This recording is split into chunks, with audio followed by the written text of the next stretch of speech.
right, guys.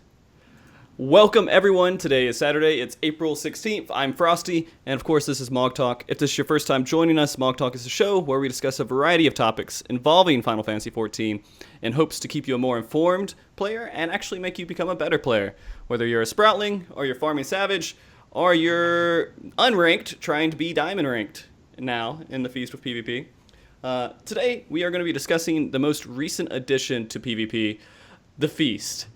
We touched a few weeks ago on this on our last PvP show, which both of you guys were on, but I felt like it was a good idea to come back and see where we are now officially since it started, and which is extremely exciting to actually think about it because this is likely the most competitive system they've put in the system in, I guess, the game so far with ranking and rewards and good incentives for people to actually go out and do it. Before we jump into it, of course, let me introduce our guest again. And of course, I want to thank both of you guys who actually took a break from the Feast to actually be here today. I know it's kind of hard to pull away from that. First, if you're invested in PvP at all, in any way, you follow Twitch or you have watched any of our PvP shows, likely you're pretty familiar with them.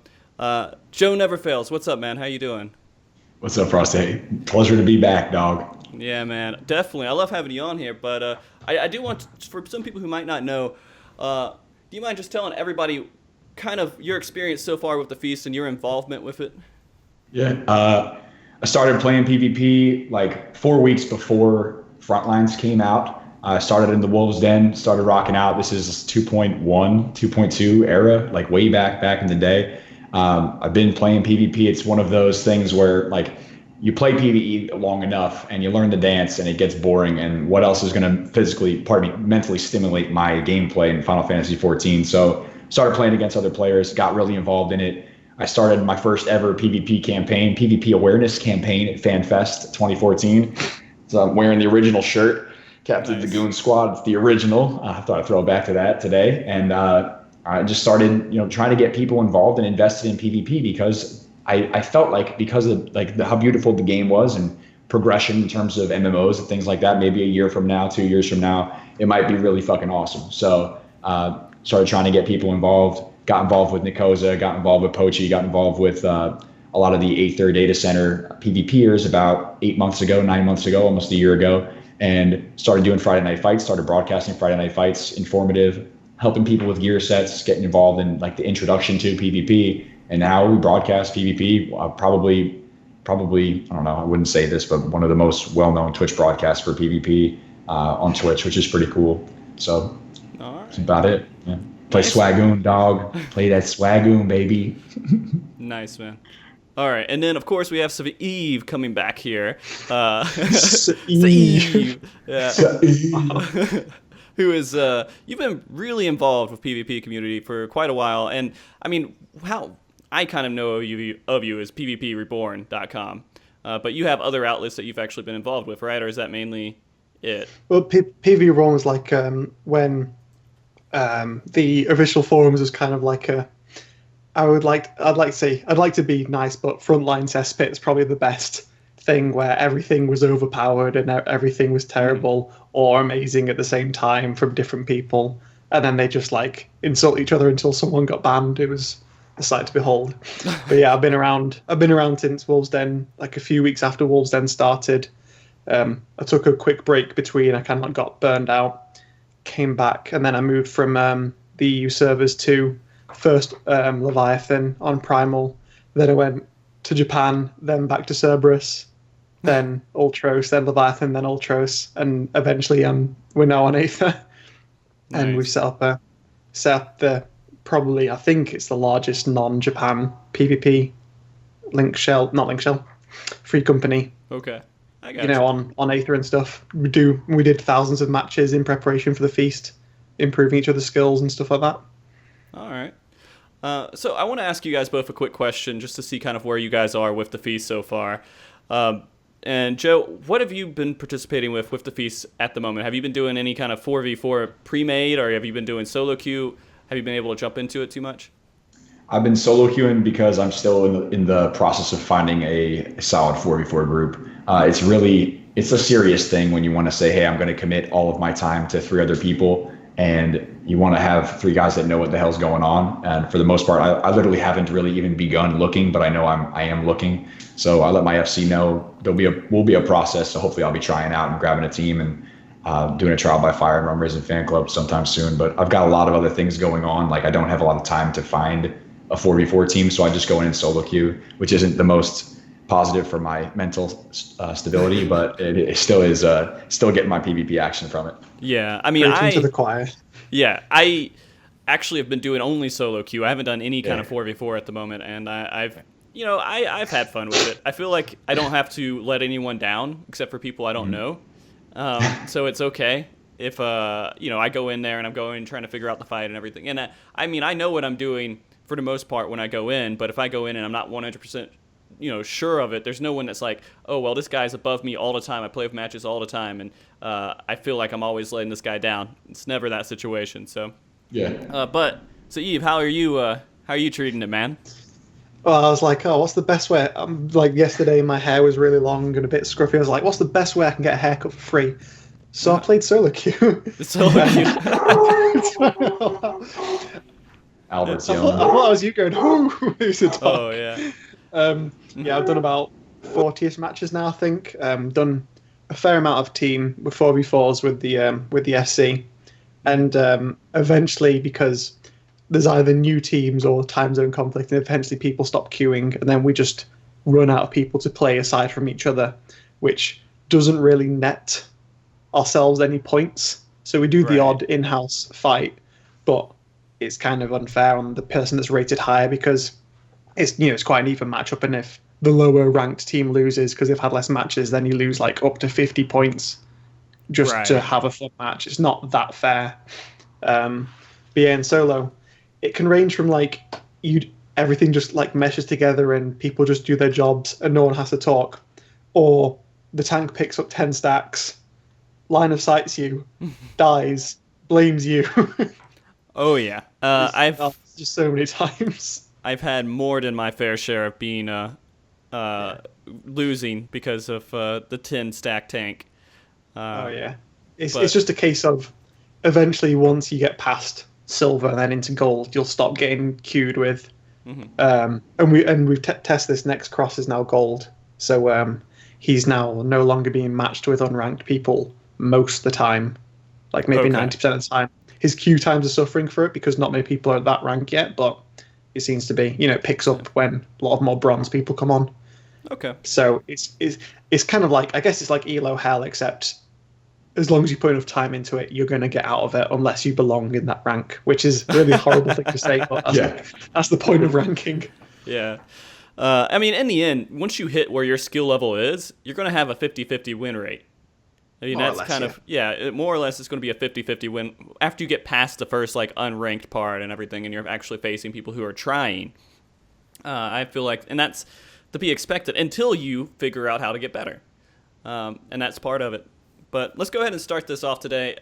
Guys, we have a couple of topics to discuss in regards to PvP, both good and bad. We're going to start with the actual discussion in regards to PvP, which I think is a little bit more vital, then jump into the what a lot of players have been really concerned about, and players going out there and trying to cheat, and even worse, witch hunting people. And I think that's a really important topic for us to discuss. The goal is, of course, to have a civil talk about it, so you guys in chat, try to be good. We'll see how that works out. But I really want to start our discussion off today highlighting something that's extremely vital to PvP. And, it's absolutely outstanding how the developers have been responding to us. They've actually, we go out there with all of our pitchforks and riots over certain aspects of the game, and they started to accommodate it. They made sense of it. For example, the rewards are a lot better than they were before. They made that into a better system. And it's not like they're bending to every whine and complaint, but it seems like they're taking everything we're saying, at least, into consideration, and they have been applying some resolutions out there.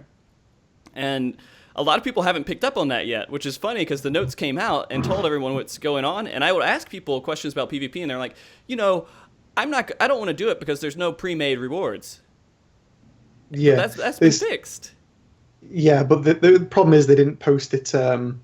They only posted it like as part of a post in like a 56 Right. page thread. So it gets buried pretty fast because people get happy that they see it and then they post and it gets buried. So Yeah. I can understand why people don't know. It was on the patch notes, I think. Yeah. So Yeah, it was in you the know, patch notes. I guess.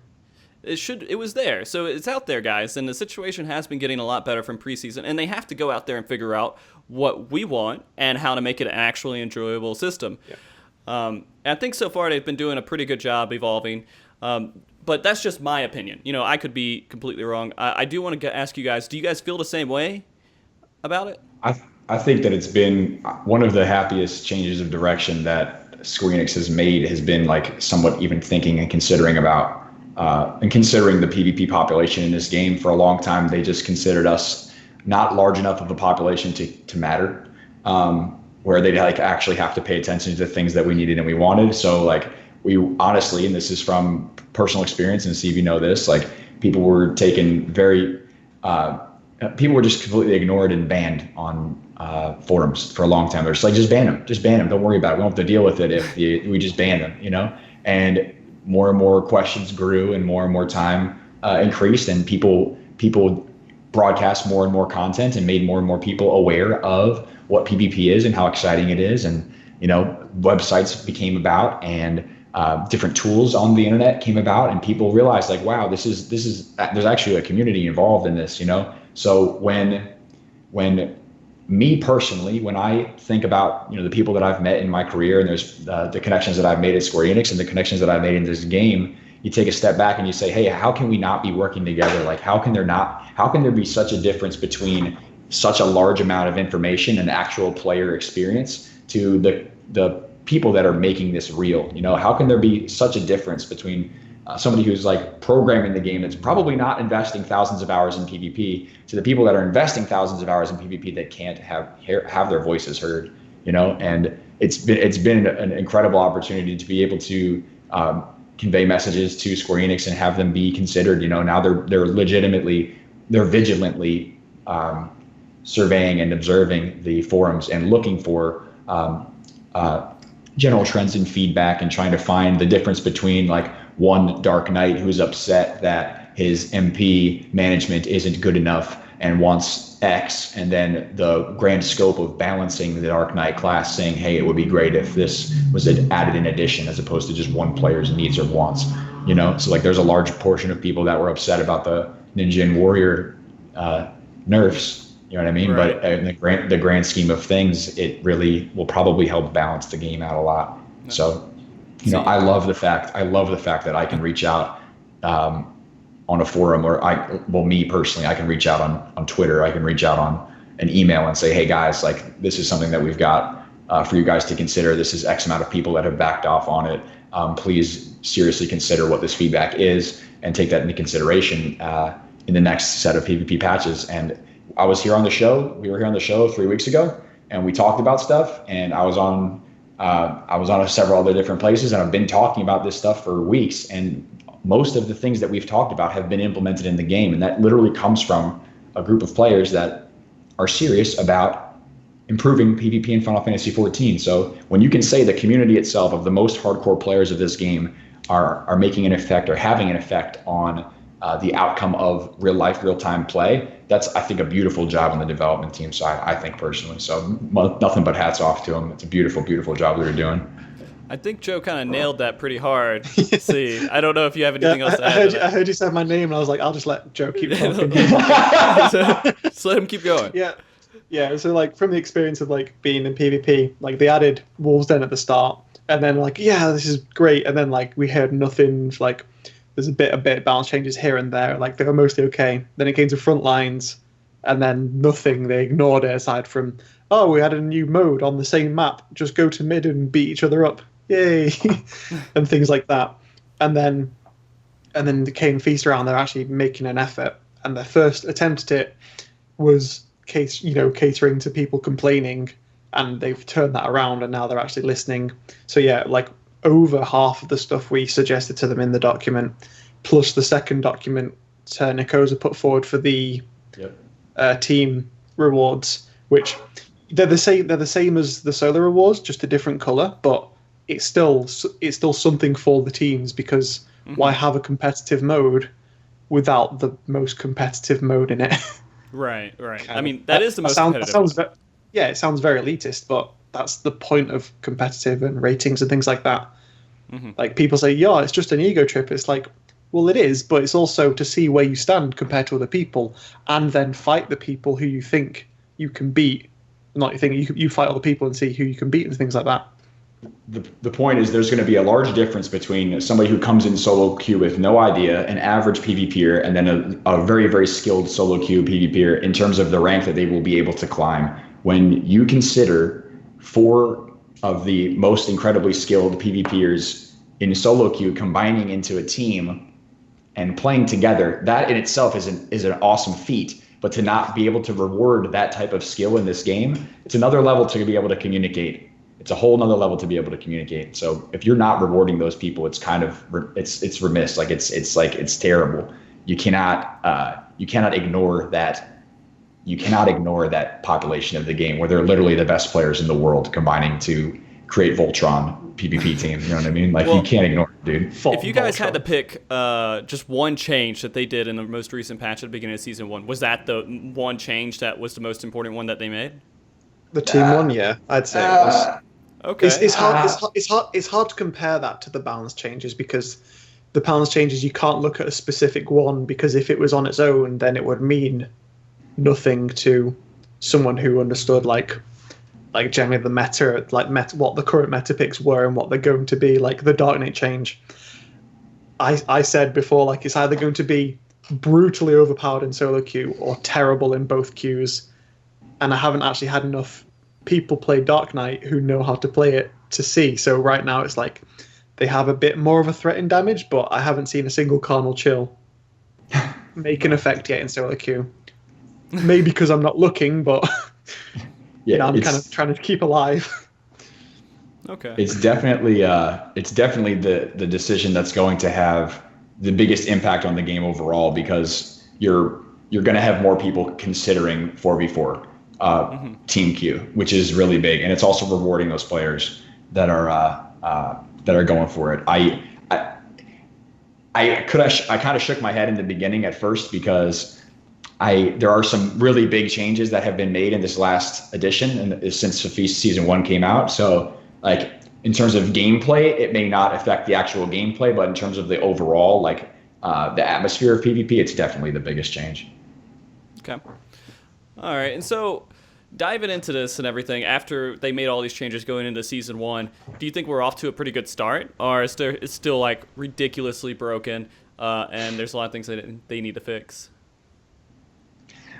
There's maybe like a few tweaks here and there, but overall the balance is pretty good. Dark Knights are not an embarrassment when you see one and think, oh god, that team's just it's just a 3v4 or 3v3 of both the Dark Knights. They actually do damage now. They actually do something. I still don't think. Well, I need to see more, but I don't think they're still stronger than Paladin because Paladin's just the tank. In terms of like queues and stuff, the first day, even though I'm at work, they were quite shaky. Not many people had many games in, and some people are getting a little demoralized about that. Mm-hmm. So, but it seems to be picking up now. And especially, I'm maining. I've just decided I'm going to main White Mage in this season for solo queue, and like instant queues pretty much all the time, 3 minutes max. Oh yeah, even at time, it's actually pretty. I'm actually pleasantly surprised that it's keeping that up consistently. As a side note to that, I play Scholar in PvE right now. That's what I do for our raid. But I love Machinist, and so I'm playing Machinist for PvP. I haven't set up anything for my Scholar for PvP. I was going and getting gear, and then I queued up for PvP accidentally as a Scholar. Instant queue. Took no time at all. I went in there, and then I had to figure out how to heal a 4v4 match with never going in as a healer in PvP at all, and we won. It's, I thought it was going to be a lot harder to go in there as a healer in PvP, but I guess like early ranks it's not so bad. It depends. It's a coin toss of who you get. Really, if the other people you get with are also new.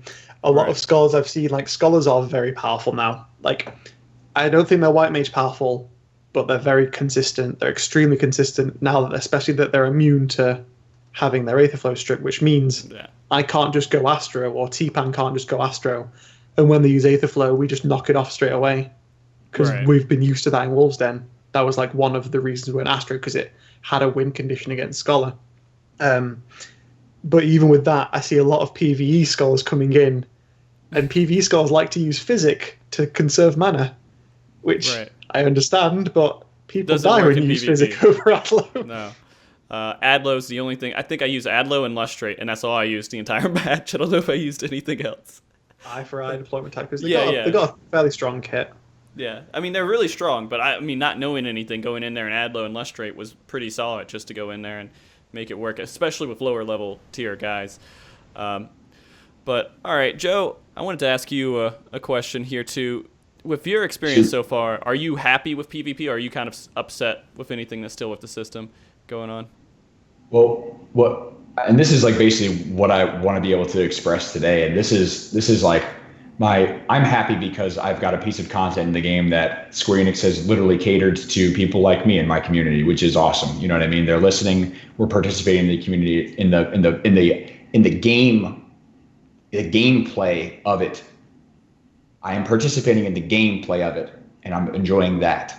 What I am having larger and larger issue with is the community's reaction, and several different areas of the community's reaction to what I love about PvP. And we're going to address all of that today. But what I'm really finding most confusing, or most interesting about the whole thing is that a lot of people's reaction to this entire piece of content for months has been, oh, now that it's ranked, the people that are playing PvP are going to start shitting on the new people and blah, blah, blah, blah, blah. And what I've actually found is that I've gotten more negative feedback and more like absolute crazy talk from people that are inexperienced in PvP against the players that have more experience and are trying to help in matches. And that's something that's like completely blown my mind. That I'm getting feedback from people that have not spent as much time and not spent as much energy in PvP, like disrespecting hardcore veteran players and like talking completely out of their asses about what should and shouldn't be done in a match. So for me, like that's something that turns me off about like this current part. Like and all I do is disregard and ignore and try to help the best I possibly can. But when there is a portion of the population who's coming in like already with their fists up, like ready to fight people, like ready to defend themselves tooth and nail, to like to explain the reason why you were the wrong part or you were the thing that was wrong, as opposed to the people that are coming into this community or wanting to come into this community, like we've been saying for months and weeks in several different broadcasts, come in with an open mind, come in expecting to fail, and come in trying to be as cooperative as possible, as opposed to what's actually happening with people like literally just coming in and raging on you. You know, like I don't like that part. I really enjoy the content. The content is incredibly fun, but the community can improve in so many different ways. And like it's all ego, and it's all people's like posturing and EPs getting larger or smaller based off the actions and decisions that they've made. And like when it comes down to that immature reaction, like I get upset with that. I literally get heated, and I will speak on stuff like that. We'll talk about that. Yeah. You know, we'll talk about that. Well, I mean, like, what was my guy in a solo queue? It was me on White Mage versus T-Pan on Ashro, and just like some random like I don't know who they are, DPS and tank. And because I've got White Mage, I've got the CC advantage over T-Pan. And I was waiting for my guys to burst. Every time I see my guys getting ready to burst, I knock T-Pan away behind a wall, or I sleep him. He purifies him, knock him behind a wall. And every time the enemy ninja was out of position then, and obviously it's solo queue, he's not going to know that he's out of position unless he's looking for it, which is fair enough. So he keeps dying. And then after the match, T-Pan's, he still needs to send me the screenshot, but I saw it on his stream, was saying, you literally no healer all match, go uninstall the game, go and play Pokemon. which is quite funny because T-Pan played Pokemon competitively as well, so might not even be an insult. It's just, number one, let's throw this out there into the universe. If you ever get someone named T-Pan on your team, just know that you're not worthy, and try to listen to them the best you possibly can, because this is probably one of the most intelligent teammates you'll ever have in your life. And if you're dying, it's probably your fault. Bottom line. That's a fact. Like, I can say that definitively. So that's the type of reaction that I'm talking about. That's the type of stuff that's like literally mind blowing to me in this game. Well, I mean, yeah, we'll get into that more. We'll get into that more here in a second, because there's a lot I got to talk about too. I mean, I had an experience just the other day where I was PvPing. I asked, "Hey guys, what do you guys want to do? Do you have an idea?" No one said anything. Once we lost, the warrior just said, "You guys are a bunch of noobs," and that was it. That was literally the conversation I had during that. But I mean, that's to be expected in this kind of community right now. It's not going to go away. We have people who are going to be like that because that's how, players are. But let's hold on that for a second. We got a lot to talk about on that, especially with just harassment and everything else. Let's do this. Go ahead. Real quick, I don't think it needs to be expected. I think that we can definitely do better as a community about that, and that's something that needs to be understood from every level, whether it's you're beginning to play or whether you're an experienced player. Like, there shouldn't be that type of lack of communication and like complete disregard for the fact that you're both in the same corner of this video game trying to do the same thing and win. So I don't think it needs to be like that. I don't think it should be expected. That's just my 2 cents. You can't control them. That's the thing. You have to be able to expect that people are going to come in and they're going to be mindless. They're going to do whatever they want. They're going to come in. That stuff changes as you rank up. For the most part, that stuff will start changing because other people at that higher rank understand how to actually play it again, and they're going to get frustrated, and they're going to, of course, still voice their own opinions and go out and do all that other stuff, but it's going to be more educated. And so we're not going to run into that until you get to the higher ranks. That filter isn't there at the very beginning, and we just kind of have to understand that some people are going to go in, and they're going to not know what they're doing and think they know what they're doing, and you're going to lose, and they're going to blame you. And you can't get angry over that, because if you do, it makes you a worse player in the end, because you're going to start performing badly because you're heated. Most people are. Yeah, it's at the lower ranks. You could say it's not expected because you expect, like, why are these people having a go at me when we're trying to work together to win? But the people who are, again, this is like a big insult. It's not meant to be. It's people who are unskilled don't have the set of knowledge to know that when they talk, that they're wrong in most of the cases. So when they're saying, "Oh, this guy's doing this, he's terrible," but they don't realize, like, this guy's doing this and this guy's doing this and the enemy's doing this to that guy who you're blaming. They don't see the context. They don't have any knowledge. That's the funny thing too. People who think they're skilled, they think they have that right, that they can say that. And you're not.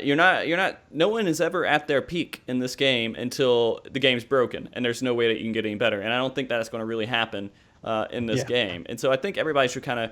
But that's just my approach. I try to be a humble person, because otherwise, I'm going to yell and say bad names to people, but that's just me having fun. But I'm not going to call it out to them, like, say, "Hey, you're a stupid player," in the chat, because that doesn't make any sense.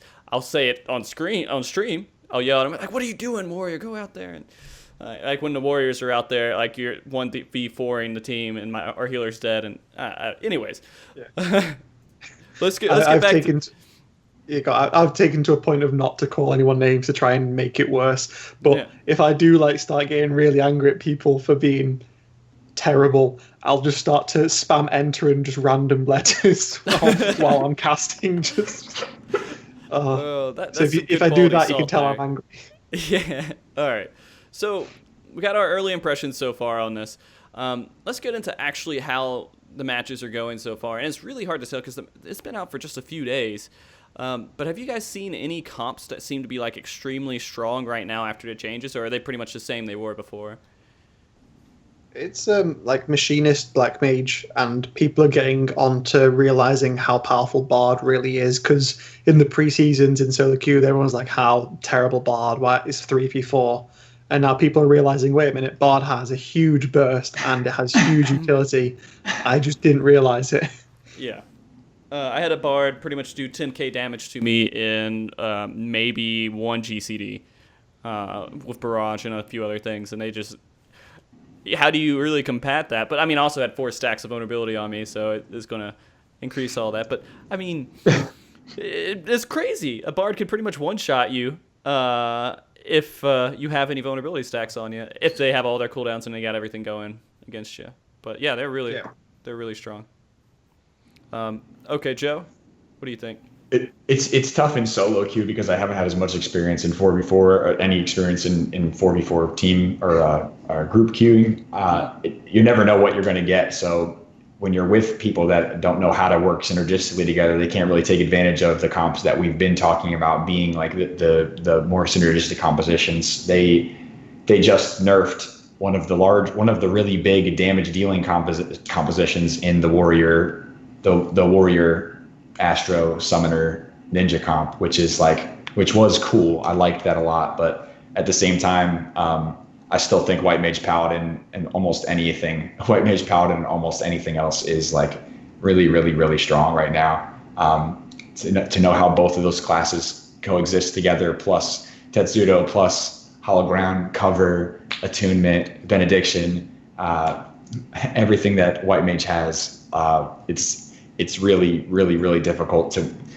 It's like the cooldowns almost build this somewhat invincible thing if you can't take advantage of it with Prism and everything like that. There's so much that you can do with a White Mage and a Paladin that's awesome, without being able to combat it perfectly.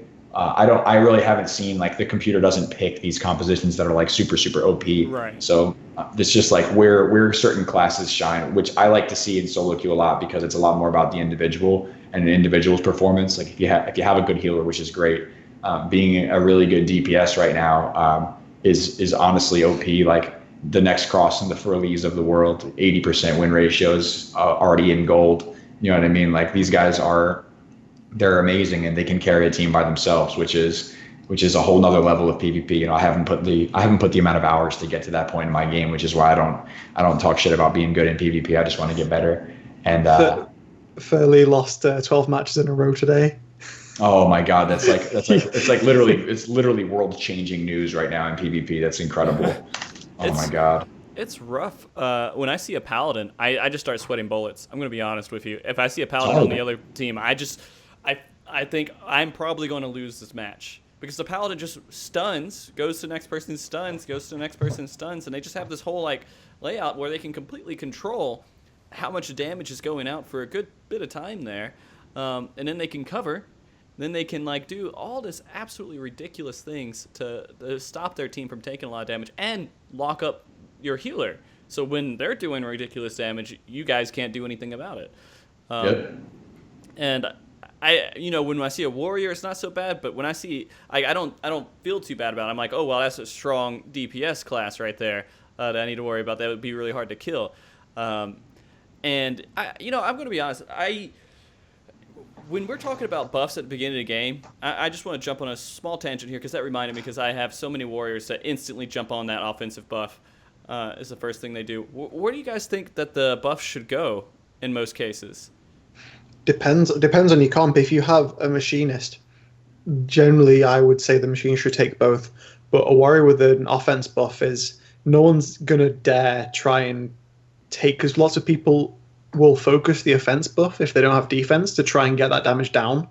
Put it on a warrior, you have a lot of damage. It's not straight up burst. It's like a long extra damage, and it's not the highest, but you will always have that entire duration no matter what, unless somehow the warrior line of sights the healer the entire time and doesn't pop anything and then disconnects. You're gonna have it up the entire time. So I play machinist, right? I'm going to just, because that's a really interesting topic, is getting the machinists have both buffs. Every time I've done that, I die immediately. They team me up and I can't live through it, and I've never seen it work. Is the point to make it to where I can just stand still and shoot people and not die? No. How do I No. You have to. You can either. There's two ways of doing it. First of all, you need to trust your healer and hope your healer's good. Like a good healer, even if the white mage has to power heal, which generally shouldn't be happening, then you should be okay, unless it's against another machinist and it gets unfortunate and you get burst from like 70% health to 0 with an unlucky between the eyes crit or something. But you have some options. You have stun gun, which is your AoE stun. If people go on you, it's kind of like Ninja's pacify. Right. It kind of fucks up your paladin if you have one, but I guess it's a toss-up. I'm not a qualified paladin to say you should use that. Generally, I'd say don't, but if you need to, you can use that. You have blank to knock people back. You have the bind, which you kind of need to use for between the eyes, but you have some mechanisms against it. Not as many as Bard, but still, you have some. I don't know. Maybe I just didn't have healers that could keep me up in those situations. I mean, I am doing defensive stuff. I'm stunning. I'm saying, all right, well, I got everyone on me. I'm going to do stun gun to kind of get out of that. I push people back. I like the slow people. I don't like the bind as much. And the reason before that is because binds break so easily. But, like, I can slow them, and they're slowed until they have to actually, make a point, say, purify to get it off of them if they really wanted to do that. And it gives me a little bit more room to work with a slow. It sucks for eye between eyes, right? But that's been my choice so far. But instantly, I get stunned by their paladin and then killed. I purify, I either get stunned again or slept or something else, and they just keep CCing me until they crush me. I don't know. I've never had a successful attempt with that. The point would be to maintain a proper distance away from the paladin to avoid that stun and continue from there. Like there's a lot to be said about your rotation. There's a lot to be said about who you're going to be attacking. There's a lot to be said about positioning. Like the way that I go about it, the way that I prep it, in respect to what's happening in a match when I go in, is it's 100% situational. So like when in the Wolves Den previously, you'd say, okay, kill the healer first, kill the ranged, kill the melee, kill the tank. And that's like the general layout of how you want to kill somebody when you're playing. However, it's different for every single class that you're fighting and every single class that you have. So if you have a white mage on your team, you wouldn't necessarily need to give the white mage the defense buff. But if you saw somebody completely badass on the other team, you might want to give the white mage the defense buff. You know what I mean? Like it's completely situational. If you've got, and this is what I say in regard to the double buff machinist and offense buff warrior, is you gotta like literally know what you're doing. You just have to have some type of clue, because not everybody can pull that type of thing off. You know, if I know if I've got Jamito as my machinist, he's getting both buffs hands down, because he's a god, dude. If I've got T-Pan as my warrior, I will give him the offensive buff. But if you're literally like for me as a PvP player, as somebody who pays attention to people who are queuing for PvP and pays attention to names and what type of damage they're doing at the end of matches, what type of win ratio they have, if they're ranked, if they haven't been ranked, how they interact with people, like. If I see that you're literally somebody who's like never PvP'd before in the last 8 months and you're asking for offensive buff as a warrior, I'm going to probably say, I don't think that's a good idea. Let you make the decision and see how you perform. And then the next time you get on my team, I'm going to tell you, no, please don't do that again. You know, the video that I was uploading before MogTalk started today was an incident that I had with a guy named Bernie Sanders. This legitimate warrior. His name is Bernie Sanders. I was feeling the burn all day yesterday, man. Oh my God. He came into his first match and he asked for the offensive buff, and I told him in match, I said, yo, I don't think this is a good idea. And went out, talked shit at the end saying, man, you need to go back to 8v8, and I out DPS'd you as a warrior. And I was like, all right, great, bro. Great.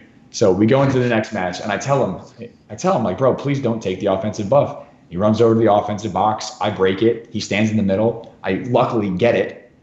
We go off, and I do my normal damage, and he says it, and he talks shit again at the end of the match. Then I get into a match against Bernie Sanders, and I'm like, okay, it's time to let him know what the difference is. And I went 7-1-2 in that match, most kills I've ever had in a solo match, in a solo queue, and I killed him like 4 times just to make a point. And I was just like, dude, it's not what you do in certain points. You have to be able to play to your best, your optimum ability, and knowing how you play in a great situation, and knowing how to maximize your team's,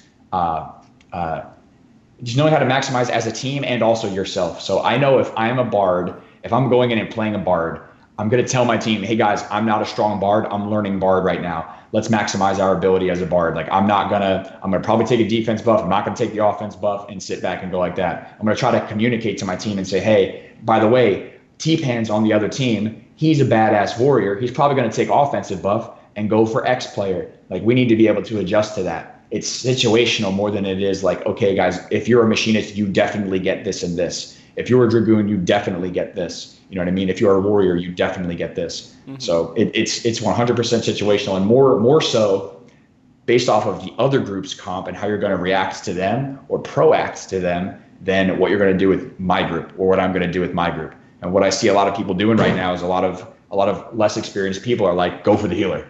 We're going to kill the healer first and do this, this, and this. And I'm like, guys, that's not necessarily going to work, especially if they're a white mage and they have all of their buffs popped and we're focusing them and we still can't do enough damage.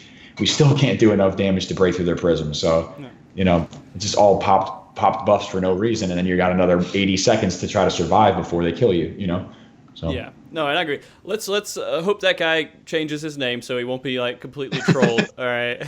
Don't go after people we talk about. I won't say people's names unless like it's Joe. This is the thing. At the same time, like I ended up commending him because he was a good warrior. Like he's not a bad player, and I don't want there to be like, oh, blah, blah, blah, I heard you talking about this on MogTalk, whatever it was. But he was a good player.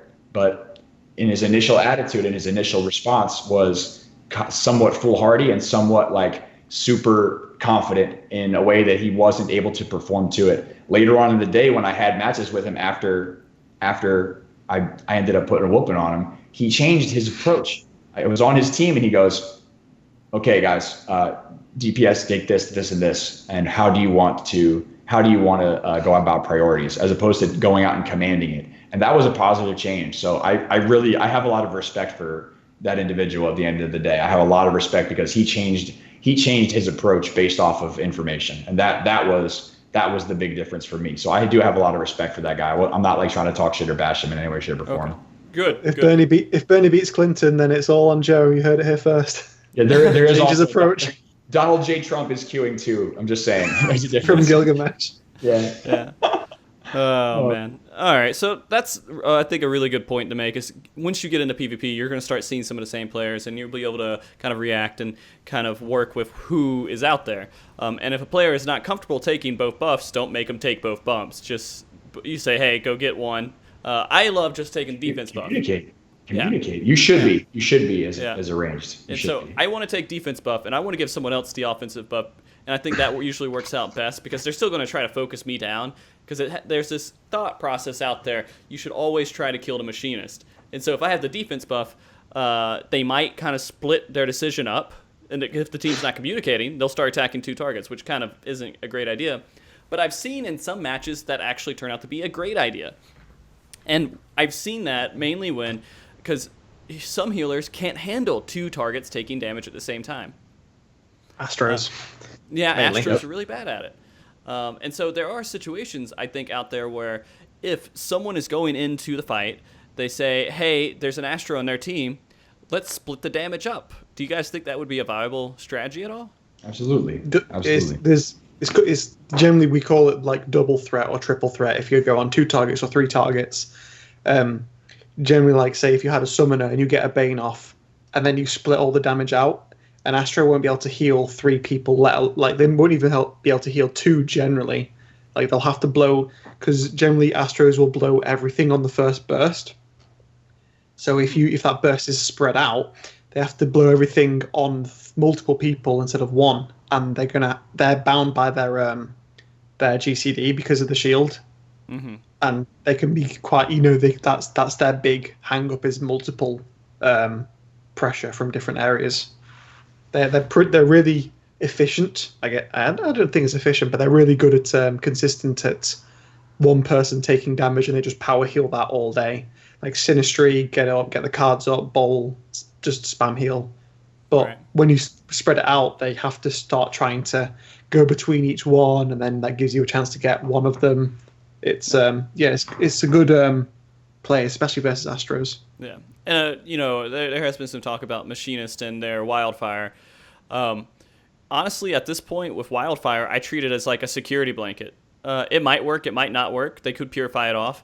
A lot of times when I Wildfire someone, they're going to be dead before the Wildfire goes off if we're doing proper damage. But if they don't die and they have a good healer, it's another huge hit that will go off if they don't purify it off in time. So it's hard. Wildfire is good because it burns their Purify.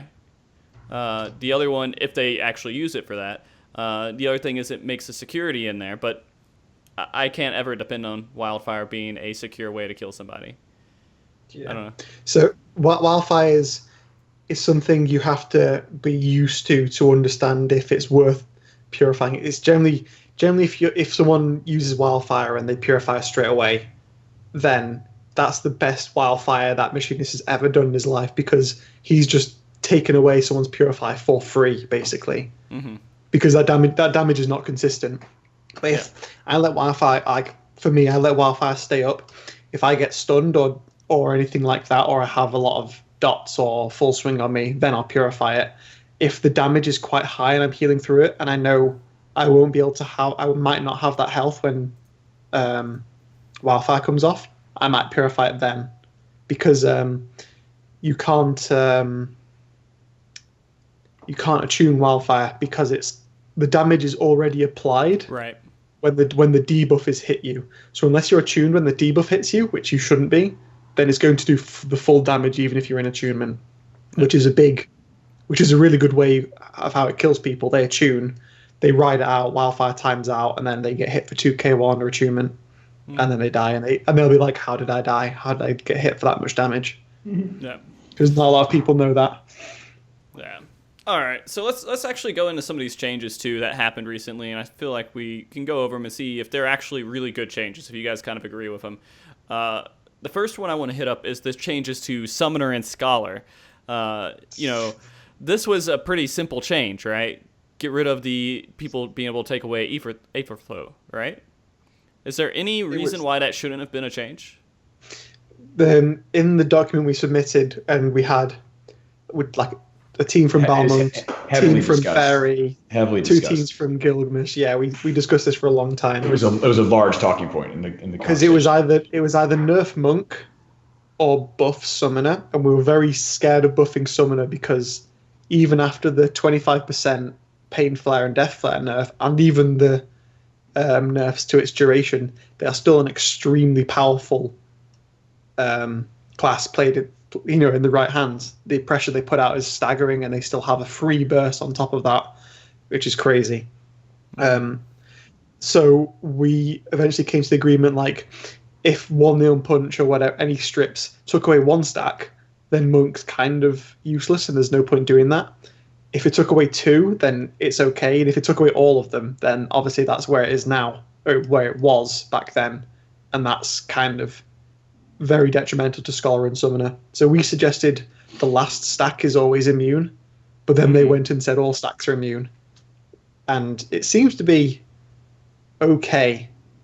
I think Summoners are a bit on the powerful side if you get a good Summoner, because there's no real way to shut them down besides if you have Focalization upgraded. And then other than that, yeah, it was a very simple change, but it was a very big change for Scholar and Summoner. Joe, what's your thoughts on it, man? It was tough, because thinking about number one, I think that Monk is nuts right now. So I was thinking in the back of my head, like, anything that we could do to like prevent Monk from being super, super badass, that would be great. In the back of my head as a Dragoon, I want Dragoon to be the best always. So I see it in play, and like one of the reactions that I got from a close friend of mine that played a Scholar was literally, it never mattered anyway. It never mattered anyway was the reaction. And I was like, whoa, can we please like hold off and like see like for what it was? Like, that is such a huge difference. That is such a huge difference in the way that you can frame your mental state of mind as a Scholar and a Summoner, to know that a Monk cannot knock this off you anymore. Like, it changes. It is a subtle thing, but it does change a lot. So I think that it is a big game. It also a big gain for Summoner. A big gain for Scholar, but it doesn't like make Scholar more impressive than a White Mage. You know what I mean? I'd still prefer to have a White Mage healing me, a skilled White Mage over a skilled Scholar, and I express that all the time. I think that it was a very strong move. And when we talk about, like, when me and Steve talk about this on the broadcast right now, like when we talk about ideas that we have or ideas that we propose, like we don't, these aren't things that are like, these aren't things like this is what we want to happen, or this is what we demand is happening from Square Enix. We propose, like, we say this is an issue with the current game, and this is what we think would be a cool solution for you to consider, Square Enix. You know what I mean? Like, we don't have the ability to go in and say, this is what we want to be changed. This is what you need to do. You know, we always come from the perspective of, hey, this may be a viable solution for an issue that we seem to see happening in the current situation. So I was happy that something changed. You know what I mean? Like I was happy to see a change in the game in general. Awesome. I mean, they weren't the only one to have a change to the class, though. I mean, for healers at least, Astro had a change to him. How big of a change was this? Essential Dignity? Could they pretty much go Essential Dignity and just sit there for a while and? Collective Unconscious. I'm sorry, I got the moves mixed up. Yeah, Collective Unconscious. Thank you. It's the Praise the Lord dome thing. Yeah. It basically beforehand, if you basically put the dome up, and then if you waited long enough, you could just walk off and you'd have an extra regen on you. You wouldn't use it for the 10% damage down. But now, a paladin, or I guess anyone with a knockback or anything like that, if they see the dome go up, they have a certain amount of time before the tick comes in. It could be instant if you get really lucky, but it could be as long as 3 seconds before the buffs actually apply to people in the dome. So if you stop that straight away, you might have stopped that regen. It's it's almost insignificant, in the context of like a burst and stuff, but it's like an extra little thing. I agree with the change. I don't see why, if someone was like this and they got slept, they would just be like snoring, praise the Lord, just like staying like that. Right, just keep it up, still doing something. Yeah. I was surprised a lot of people complaining like how much of a huge nerf it was in PvE, because it was like it constantly refreshed the damage and stuff, but I don't know. It constantly refreshed the regen, not the damage. It doesn't do damage. Yeah. All right. So simple, case closed. Let's actually go to another one. I'm going to ask Joe this time about warriors and ninjas and their change, which is pretty rough. I think it makes them a little bit weaker, that you can't control the heals as much. What do you think about those changes, man? I think that this was huge. This was really big. I didn't see this coming, and it was unexpected. It makes a really big impact on the game to play a warrior or to play a ninja, to know that you're not going to you're not going to have something that helped out so much. You know what I mean? Right. It limits the effectiveness of a warrior, and it limits the effectiveness of a ninja to the point where they can die a lot easier. And it's a big thing. I think in the long run, a skilled player has to even know that this was a thing. Like, I bet a lot of people that played warrior and a lot of people that played ninja were like, oh shit, I didn't even know I had that at the end of the day, So for the people that really that do get affected by this, that play warrior, that play ninja, and know how serious this is, it's a big thing. It has somewhat of a big impact on the game itself. So I think that at the end of the day, I think that it's cool that, like, from a game standpoint, from a balancing standpoint, it's cool that it's not in the game anymore. But it's definitely going to be missed by warriors and ninjas. That's for damn sure. Yeah. And it's going to make healers stronger, right? Yeah, it was a passive buff to healers. It should make healing. It should make healers realize it should make healers realize that how important it was, or that they heal better on their own. Bottom line. It was a very weird change, considering like everything that Square Enix had done before that was, every time they say, oh, we want matches to be more fast-paced and more kills and stuff, so why would they make healers stronger to make it harder to kill people? It was the opposite of what they'd been doing for 2 weeks, or more than 2 weeks. It was kind of strange, but it was unexpected. It was really unexpected. It was just like, okay, that was a big. That's like one of the things, like, wow, that's actually huge, and no one will realize. Oh yeah, I mean, the matches are definitely going to last a lot longer, I think, because of this. But let's go to Swagoon here with I like saying Swagoon. I know you like saying Saev and Swagoon. Yeah, Swagoon, so baby. Swagoon, baby. So, what do you think about the changes made to the Swagoon? I don't understand it. I was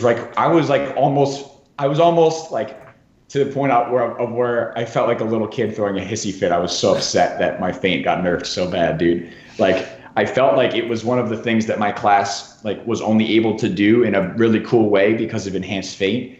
to be able to apply 20 seconds slow. I still notice it now. Like a 20 seconds slow, I still think it's right. I still think that 20 seconds slow is right to have in the game. Okay. A 10 second slow, a 5 second slow, and a 2.5 second slow are somewhat unnoticeable for a GC. It's literally 2 GCDs. Pardon me. 3 GCDs, it's affected off the 10 second. 2 GCDs, it's affected off the 5 second, and not even 1 GCD, it's affected off the 2.5 seconds. So like it's like, okay, I'm taking a whole GCD out of my damage dealing combo to now apply slow to somebody off the opening rip. And by the time I'm not even wound up all the way to apply my jump and to apply all my buff to everything, the guy's already not slow. So it's like I get upset. You can see it on me right now, man. I'm freaking out, dog. I wish that it was 20 seconds. Me personally. The fame was a huge thing, because especially as a white mage, like if that hit you, you had to assume it as fast as possible, because if your medica went down, and even like trying to keep regens up, your GCD, the increase in your GCD cooldown was so big that if you had to sleep, or even if you had to, in the worst case, power heal, it basically halved your healing output. Not literally halved, but I don't know the numbers, but it was pretty huge. Now, like 10 seconds, like you can assume the first one and that's it, and then you can almost ignore the rest of them.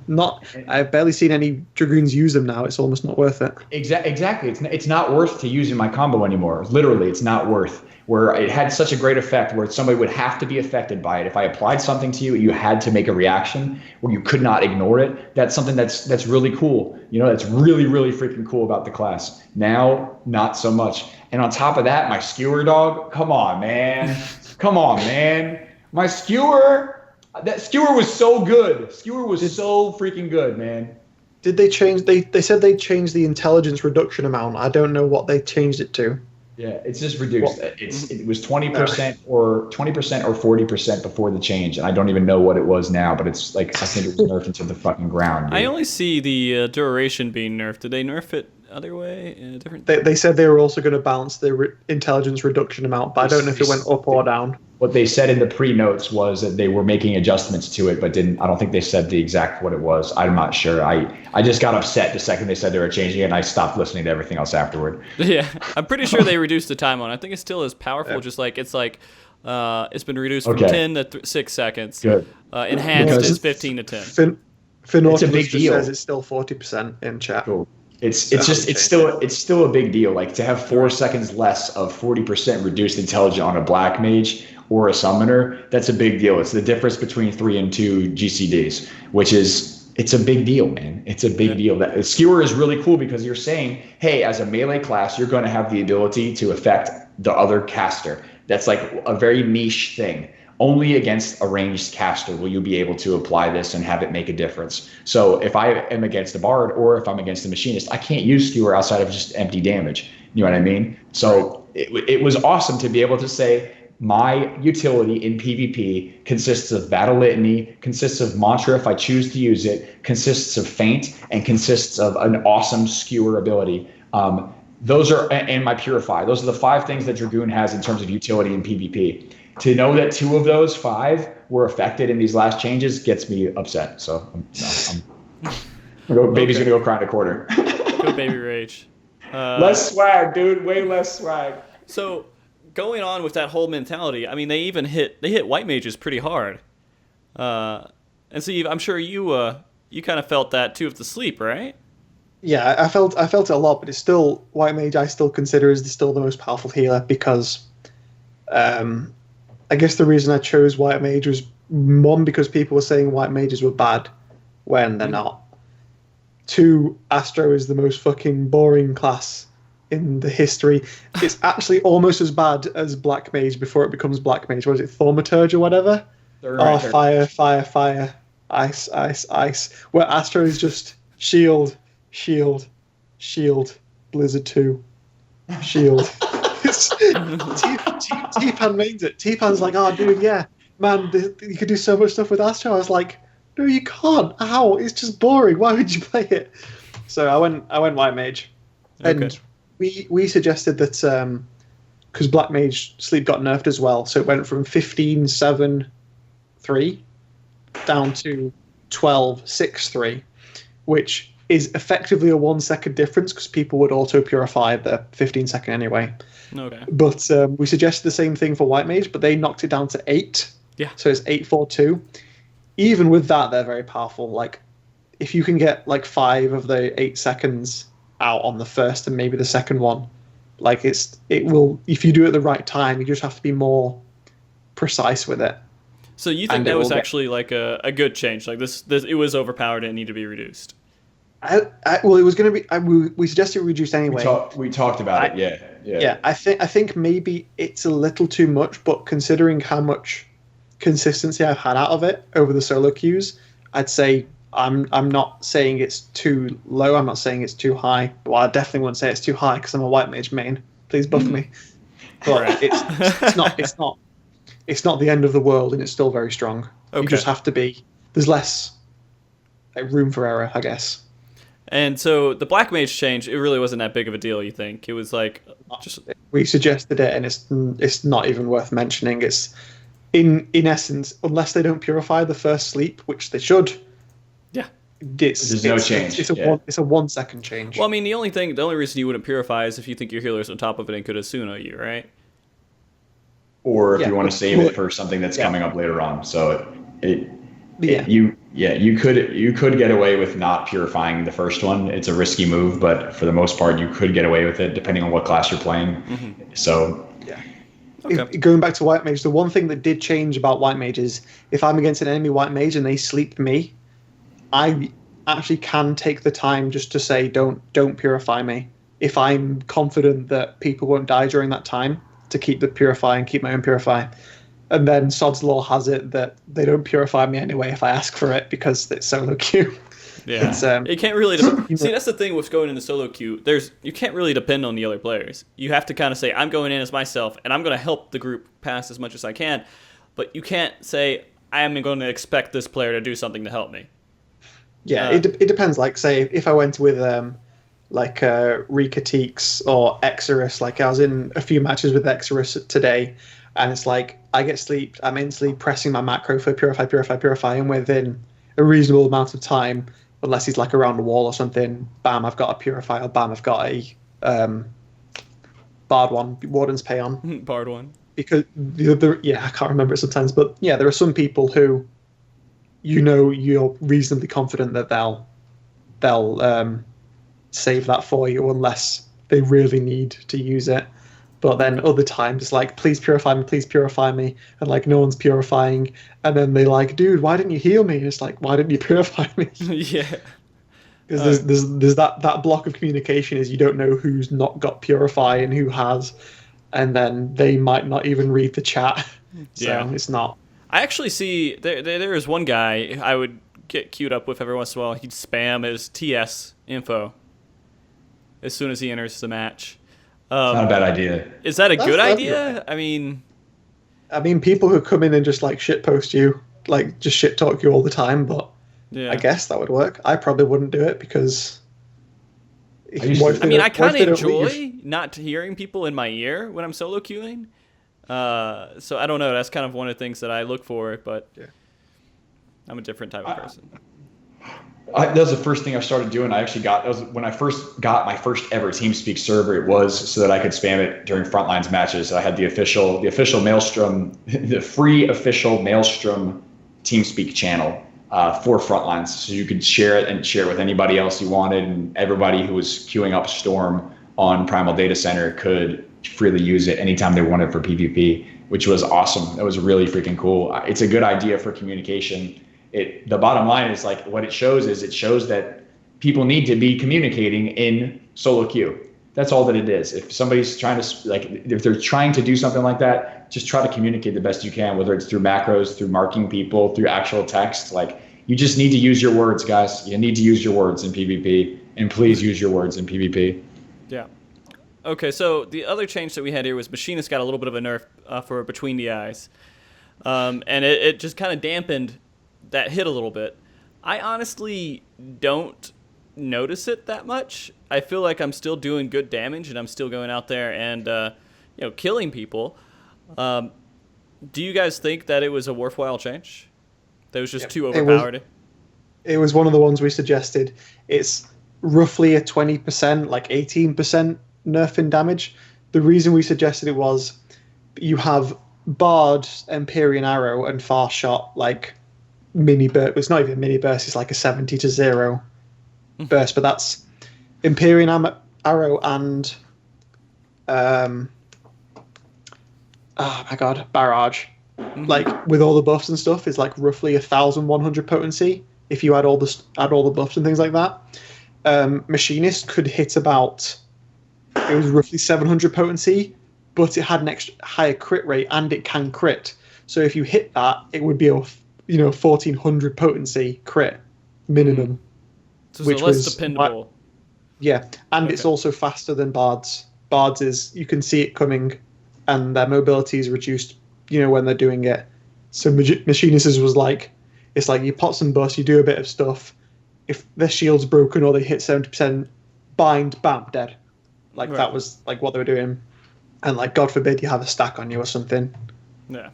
I picked up a stack. I don't generally take the defensive buff in solo queue because because not many people go for me and I'm quite confident to save myself.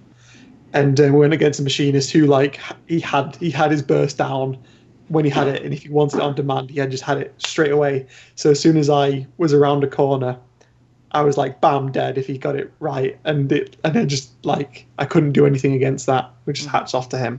And I got shit talked for that, saying, like, you're the worst white mage I've ever seen, please uninstall. I think the words were. Oh, boy. Yeah, that's kind of the community. Definitely at the area ranks. Okay, so the very last one here is the Dark Knight. And I know, Steve, you play with a Dark Knight in your team, you said, right? You're called Team Batman, but I haven't Where's Rachel? I don't know where he is. I don't know where Jen is, because he played some Skype. He played some. Oh, he's in Skype. Get him on the show. Just invite him now. He hasn't played Dark Knight for a while. He's been playing Paladin. Don't do it. You'll mess up all the cameras. And he's gotten a bit frustrated with like the bad queues on the first day. So I think he's taking a break. I think that was Jen. So okay. I haven't seen any Dark Knight at 4v4 level yet. I've just seen ones in solo queue, and like I said before, like they have a bit more damage. Their burst is a bit more respectable. You can ultimately ignore them. Like they're the last thing on the CC checklist. Like you don't need to CC them unless they're going to come up and carve and spit you. And that's the name? Carve and spit. Yeah, it's tough. Did my mic die? No, it's coming in and out. Oh God. Wait, let me switch back. It's tough because right now, like I believe that the teams that would be interested in finding out whether or not a Dark Knight is worth using at a 4v4 level are also looking to be extremely competitive at a 4v4 level. So to change things outside of their current game plan, outside of their current plan of attack, is very difficult to do, to be testing, you know what I mean? To be spending those queues and spending that time where they could be winning with their current plan for a hypothesis to prove a concept is not worth. You know what I mean? The teams that are going to be benefiting from this the most are teams that are currently using a Dark Knight or had already been maining Dark Knight and now get the chance to see, like, to be able to say, like, hey, I've been playing Dark Knight and it was X beforehand, and now I can see where I can use X, X, X, and X new buffs to help X, X, and X situation. That type of feedback is what I think me and Steve are looking for the most. Like, I would love to hear that from the Dark Knight community. I had a guy who came at me in another chat who was like, this is what needs to happen to Dark Knight, this, and this. And I was like, okay, well, like, consider that all of these things that you just said would be really great for you in Dark Knight, but not like the entire rest of the game in Dark Knight. You know what I mean? This was a huge change for the rest of the game in Dark Knight in the direction towards helping Dark Knight become more of a big pick. So hopefully we'll see more of that and get more information as time goes on. Yes, it's like some people saying like we should give Dark Knight cover and maybe test Pseudo instead of Carnal. So I was like, oh, so you want to play Paladin? And like, well, and then some people say like, okay, make it a magic cover, and I was like, okay, you want to be useless if they have a bard or a machinist, right? So I still need to see more, but in theory, because Paladin is kind of weak, is nowhere near as powerful in solo queue as it is in 4v4, because people can mess up your stun timings, like using leg sweep to LB or anything like that. It might mess up like when you think they're going to come off stun resistance, things like that. Whereas Dark Knight, like Carnal Chill's a debuff that comes up every single time they come off Carnal Chill resistance, if it has resistance at all, I don't even know. And it can't be affected by your own team, and it stops burst dead. 60% damage reduction is ridiculous. Like, it's a lot. And at the very worst, it forces a purify out of people like I think Kiri.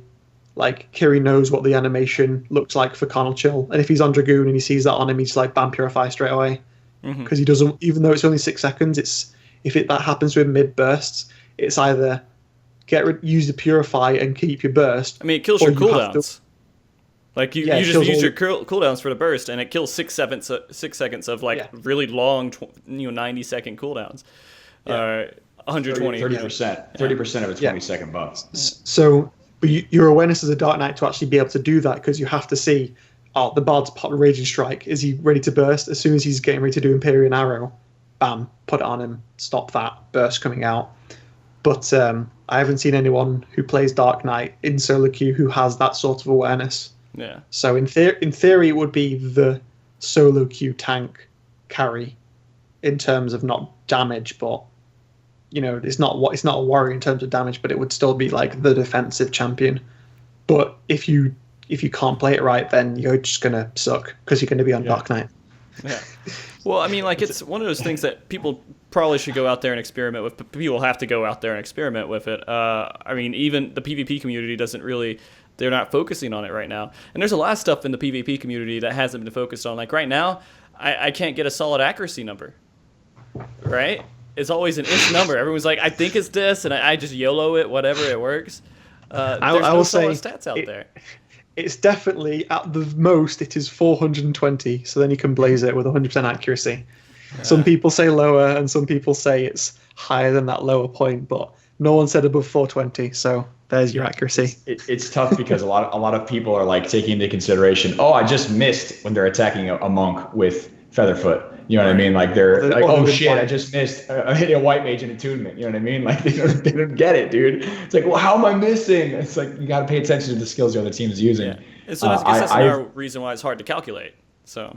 Well, it's not hard to calculate if you're hitting a standing target, and you could easily do it in an 8v8 match if you had anybody on the other team that wanted to just sit there and get banged on. You know what I mean? Like you could have 2 teams queuing up with a healer and a tank, and you could have a DPS and a DPS, like a ranged and a melee DPS, and go in and you could test the accuracy cap all day and just fool around with it if you got on the same team or if you got on a different team. But like from what I see, from what I understand, and from what's been told to me, it's 407 to 408, like low 400s, but not 410.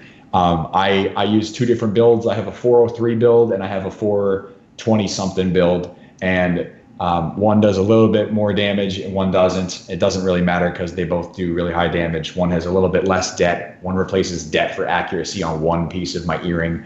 And I just use the high accuracy build to make sure that I don't miss, because missing is worse than doing a little bit less DPS over the course of an entire match. So yeah, that burst is important. If you really, really, really want to not miss, just play caster, because they don't care. Yeah. No. All right. So the 3 classes they didn't touch were Dark Knight. I mean, not Dark Knight. Paladin, Monk, and Bard. Do you guys think that they needed some changes to them, or they're good? They can coast. Well, Monk got a huge, ridiculously stupid, overpowered, wide Square Enix buff on Somersault being 40 seconds cooldown, which is like, was kind of ridiculous. So, and like they're in a good spot. Like you can have a Dragoon that has Disembowel, which buffs your Bard and your Machinist, which gives them that crazy, amazing burst. Or you can forego the huge burst for a faster burst, and you have Fists of Earth, you have 2 huge heals, you have Mantra, and you have a 35% dodge chance with First Foot, which is crazy. Like, it's insane. I think Joe's been on the receiving end of Featherfoot missing I'm going to keep bringing that up because you hate it so much. Keep bringing it up. It was every big hitting move of a fully buffed combo missed against a fucking monk, dude. I'm so pissed. It's like I have nightmares about this to this day. I swear, like I'm not even kidding around. If I see somebody popping Featherfoot, I'm like completely butt clenching, cringing my entire body, like, oh, please hit it, dude. Please hit it like this. Nice. We did have one comment here. Ark was wanting us to talk a little bit about Tar Pit and what you guys thought about Tar Pit on Dark Knights. I think we kind of glanced a little bit through Dark Knight. And do you guys think Tar Pit changes were definitely important? I haven't noticed it whatsoever. It's kind of changed to be a they were supposed to change it so if Dark Knight's under threat, they use it to get a load of health back. Mm-hmm. But generally, tanks aren't going to be under threat unless they either take a load of stacks of medals, at which point it won't matter what you have, you're going to die anyway. So and so they're just using it as burst because they buff the potency. So I see Tar Pit in the burst, and that's about it. I don't see it used for its slow, and I don't see it used for its heal. Okay. I mean, people usually aren't focusing down a Dark Knight anyways in those situations, so like getting that heal off isn't that vital, right?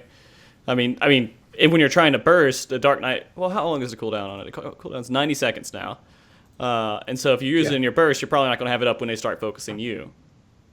Right? Or am I just... Yeah, but like, it's just like, don't pick up more than 4 stacks if you can help it. Right. Definitely don't go to 10 stacks or you can leave the game because you're not going to get enough heals to survive. Even if you pop living dead, there should be a rule if you have 10 stacks, living dead doesn't apply, so you can die anyway. No, that's funny because I had a match yesterday or the day before where Dark Knight did pick up 10 stacks. They ran to their base. I ran in there, I killed him, I picked up the stacks and ran straight to my base and we won.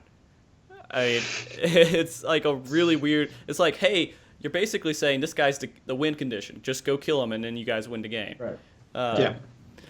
And there's so many tanks that say, "Oh yeah, I pick up all these because I'm the tank," but it's like, yeah, but you're now taking almost triple damage, and Dark Knight doesn't have. It has the worst mitigation. Mitigation because it's mainly magic. It's got a lot of magic stuff in it and parry, so it's just like, yeah, you pick it up and you die. But I'm the tank. No, you're not. You picked up 10 stacks, you're going to die. Even a paladin with 10 stacks, they have the best invulnerability thing in the game, and even they have problems. Oh, yeah. I pick things up, they put me down. Okay, I think that pretty much covers all the changes. Were there any other notes you guys wanted to make with those changes with the classes in particular? I think we covered almost everything, man. Okay. I didn't hear the question. I think Monk needs some looking at. I think Monk needs some adjusting, personally. That's my personal. Fair enough. All right, and then the other things, let's just go quickly over some of these system changes they made here. The LB changes and the heavy metal changes. They made heavy metals not as punishing, and they made LB pretty much a constant build throughout the fight. And that makes the fights a little bit more interesting, I guess, because you can start using LBs as more of a tool. That you expect that to be part of what you're going to do to win the game. Do you guys think that those were both good changes to keep the game interesting? The medals thing is a nice compromise. It's like 15% because it went from being you pick up 50 coins, you get 1 stack. You pick up 50 coins, you get 2 stacks. But anything past that, you're pushing it. To you pick up 50 coins, you get 1 stack. You pick up 50 coins, you get 4 stacks, but it's 6 of the original stacks. And it was just like, oh shit, I'm dead. So this is a nice compromise, I guess. The limit break I personally don't like because I don't get to use them. Like I have the healer limit break once, maybe twice a match. But I'm kind of salty because we did an in-house fight of T-Pan's team versus they're both like the A team. We just like split into 2 groups and fought each other. And like we were winning the entire time. And 5 seconds to go, the third LB off the enemy team came off, and it killed the guy with enough stacks to beat us by 8 points. I was like, no. Beautiful. I personally don't like it because if you have the advantage from the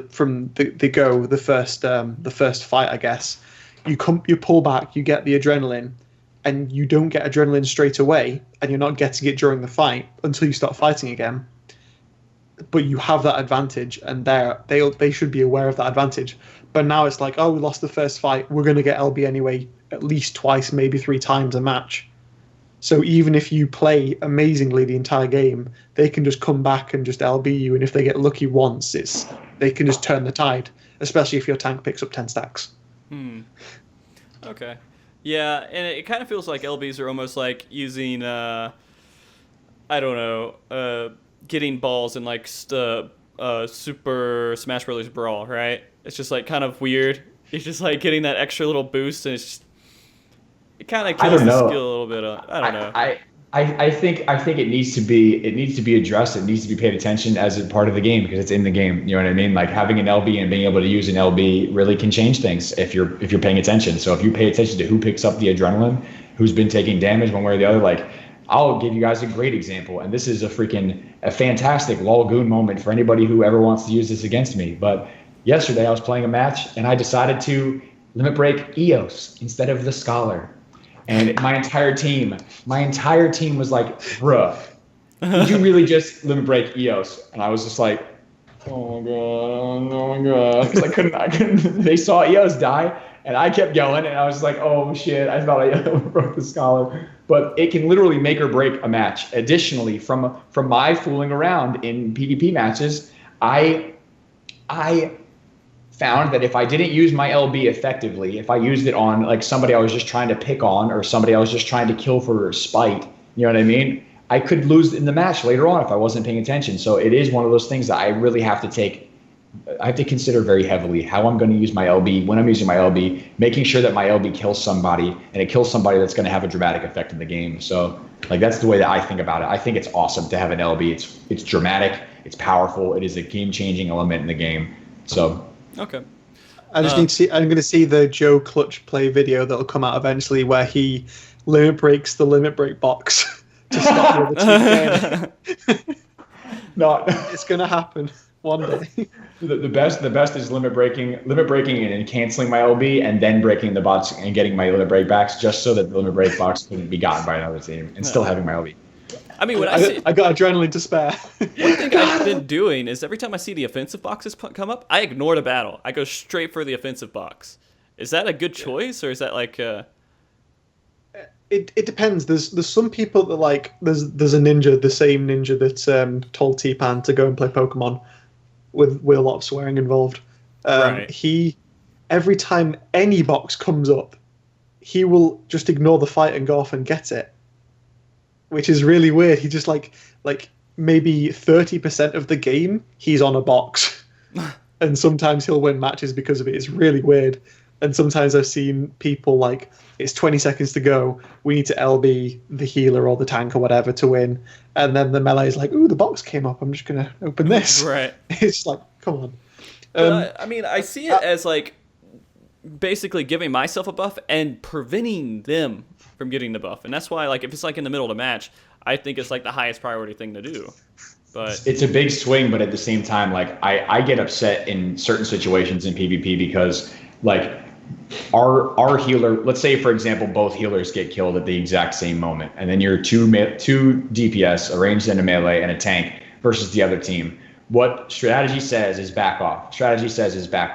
But what happens if I start burning somebody? If I burn their ranged, I've got them down to like 50% HP, and my team is right there. They've got a decision to make. They can say, we can either gang up on this guy and go for a kill and go for medals one round faster as opposed to backing off. We can roll the dice and take a risky move or go for the safe move. If I've got somebody at 50% HP and then both healers die, why would we not just murder that guy and then go back to base? Right. You know what I mean? So if it's situational and you're killing somebody and they're down to this little much and you've got 2 DPS on them and you see a box spawn, you shouldn't be leaving that person to go get that box, regardless of what's happening everywhere else. I think the pertinent battle is the most important thing, especially if it's a game changer. If you're going after somebody that's like the second or third from last kill, or the second or first from last kill, go for it and kill it, and then go back and get the box. Get the kill and then get the box, as opposed to getting the box and losing the kill. So you are right, Frosty. You are right where it's bigger than just getting it for your team because you are taking it away from the other team. That's a really great point. At the very least, if you're dead set on getting the box,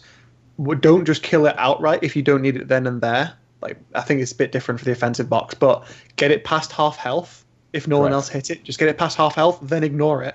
Because even if they go and break it, it's still yours because you've done the most damage to it. This and was then you something can get back to the fight faster. Completely threw me for Joe, a loop. I'm getting bullied in this chat on Skype. I know, that's what I'm saying, dude. I'm trying to defend you, dog. I'm like, you guys are terrible, man. I actually had a great situation with that. I was in my second match versus Mr. Happy on the first day of season 1. And one of the things that he did that I didn't pay attention to is he ended up putting up his dots on the box and then coming back and killing the fight. And when I went in to go kill the box with X amount of HP left, I had like 3 GCDs on it, and all he did was hit it one time and ended up doing more damage than half and taking the LB away from me. And I was like, how the hell did you do that? And I hit him in chat, and I was like, bro, how did you do that much damage on the box? And he was like, I already had 30% damage done to it from my dots. And I was like, wow, that's really freaking smart. So if you can put dots on it while you're going out and fighting and then come back to it after the fact, that's another great way to get about it too. Okay. So let's go into this next section here real quick, just to go over ways to work best with your team. I mean, how are you guys doing on time, by the way? I'm fine. You're fine? I'm fine. Okay.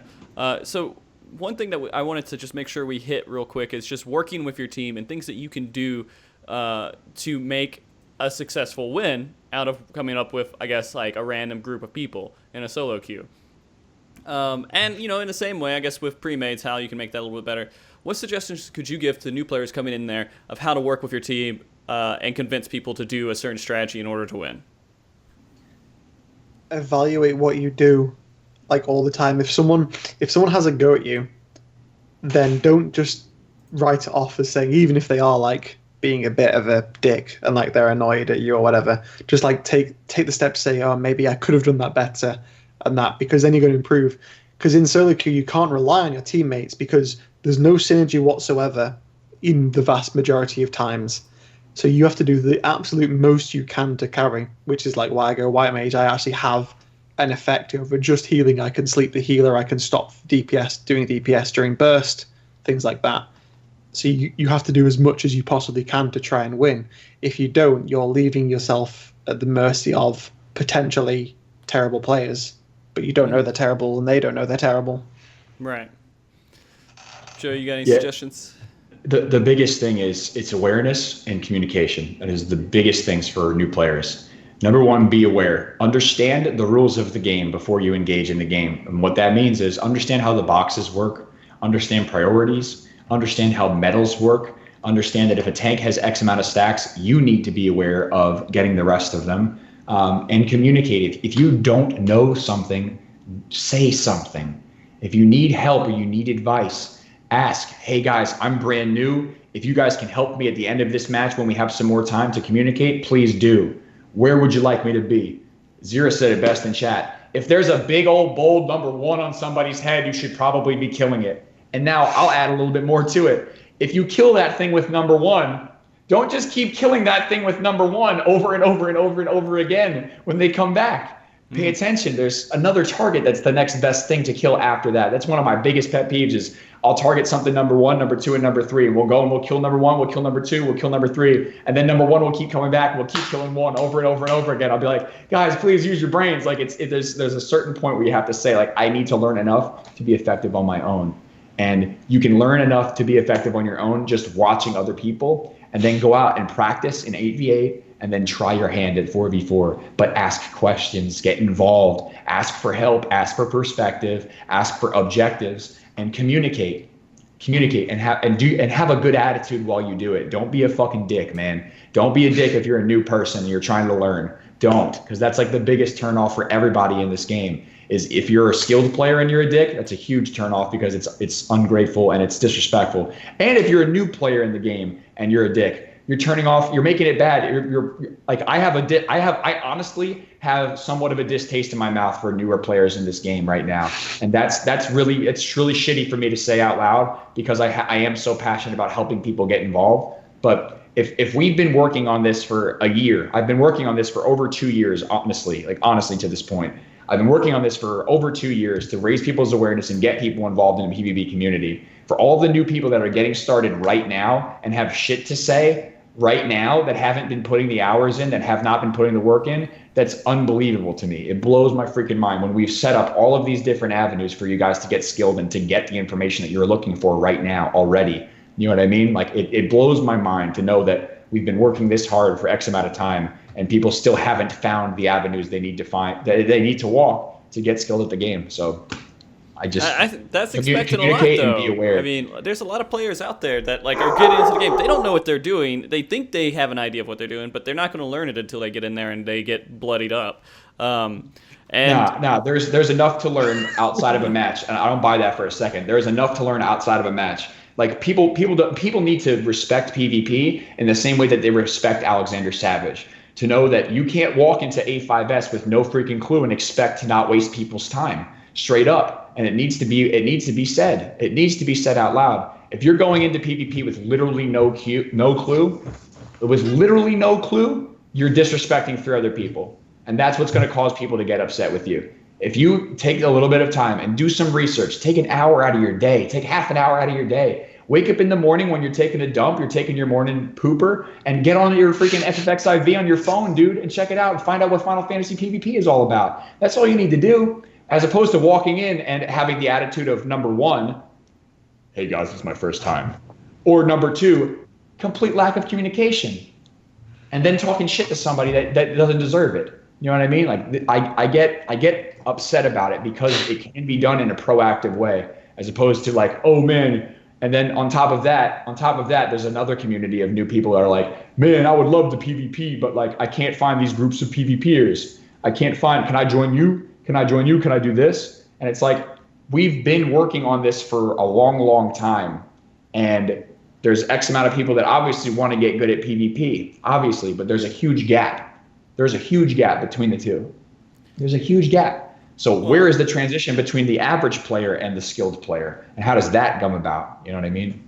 So I mean, I get what you're saying. This is a funny, not a funny thing, but kind of a interesting situation I saw before. You know who Neil deGrasse Tyson is, right? Yeah. Neil deGrasse Tyson. Yeah. And then Degrassi was a show with Nickelodeon, right? Yeah. Okay, so he was out there, and then I think there's Carl Sagan, right? You guys know who that is? Yes. Wait. Neil deGrasse Tyson and Carl Sagan were in Final Fantasy 14 PvP. No, not 14 PvP. No. They were having a conversation about science.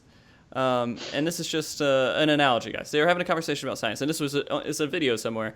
And so basically, and I swear it's him. I'm sorry, I'm not in the community. It's someone who is really respected. I think it was Carl Sagan. I'm not entirely sure. But they were having a conversation, and he was going in there like a scientist. He was discussing things like a scientist. Like if I walked in that room, I would be like, I have no clue what he's saying. I don't know what he's talking about. But Neil pops out. He's like, man, you got to make this stuff more interesting and appealing to these people if you want to get them interested in science. And Carl says, if they don't care enough to go out there and research and figure this stuff out, fuck them. And so that's basically the conversation that happened. And I can't completely agree with that because I think that people need, they're not going to, you can't have an aggressive point of view in making this stuff work. But that's who you are right now, Joe. You're the guy that's like, if they don't want to put the time into it, F them. That's not right. That is not correct. That's the opposite of what the point I'm trying to make. The point I'm trying to make is if they don't have, this part of the community needs to put the time and the effort in. I'm not saying fuck that part in the community. What I'm saying is we've made these things available to people for months and they're not spending the time. And it sucks because we get queued together with them. And I'm not saying fuck this community. What I'm saying is spend the 30 minutes, spend the hour that it takes, because that's all that it takes to have somewhat of an idea. I'm not saying fuck that community in any way, shape, or form. What I'm saying is those people need to spend more time and learn it before they come in. And do not use your first match as practice. Do not queue before you have any clue. There's a hashtag right there. Do not queue before you have any clue. Straight up. A better way to sum it up would be to say to every single person, whether they're like the top player on the rankings or a brand new person coming to Feast who has no arms and is blind or whatever but wants to try, the only person that can win the match is you, and you need to increase. The more you learn. Oh man, you just went Watch crazy. your mic. One Yeah, watch second. your mic. 1 second. Oh, you're good. You're good. You're good.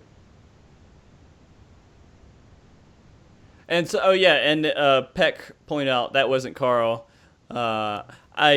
I was trying to remember the name of something. I'm sorry. Maybe I can look that up later and correct myself. Sorry for anyone out there who's like really into scientists. I'm sure that was really offensive for me to. It was Bill Nye. It was Bill Nye. It wasn't Bill Nye. Bill Nye, There's the no way it was science Bill Nye. But all right, okay, you're good now, man.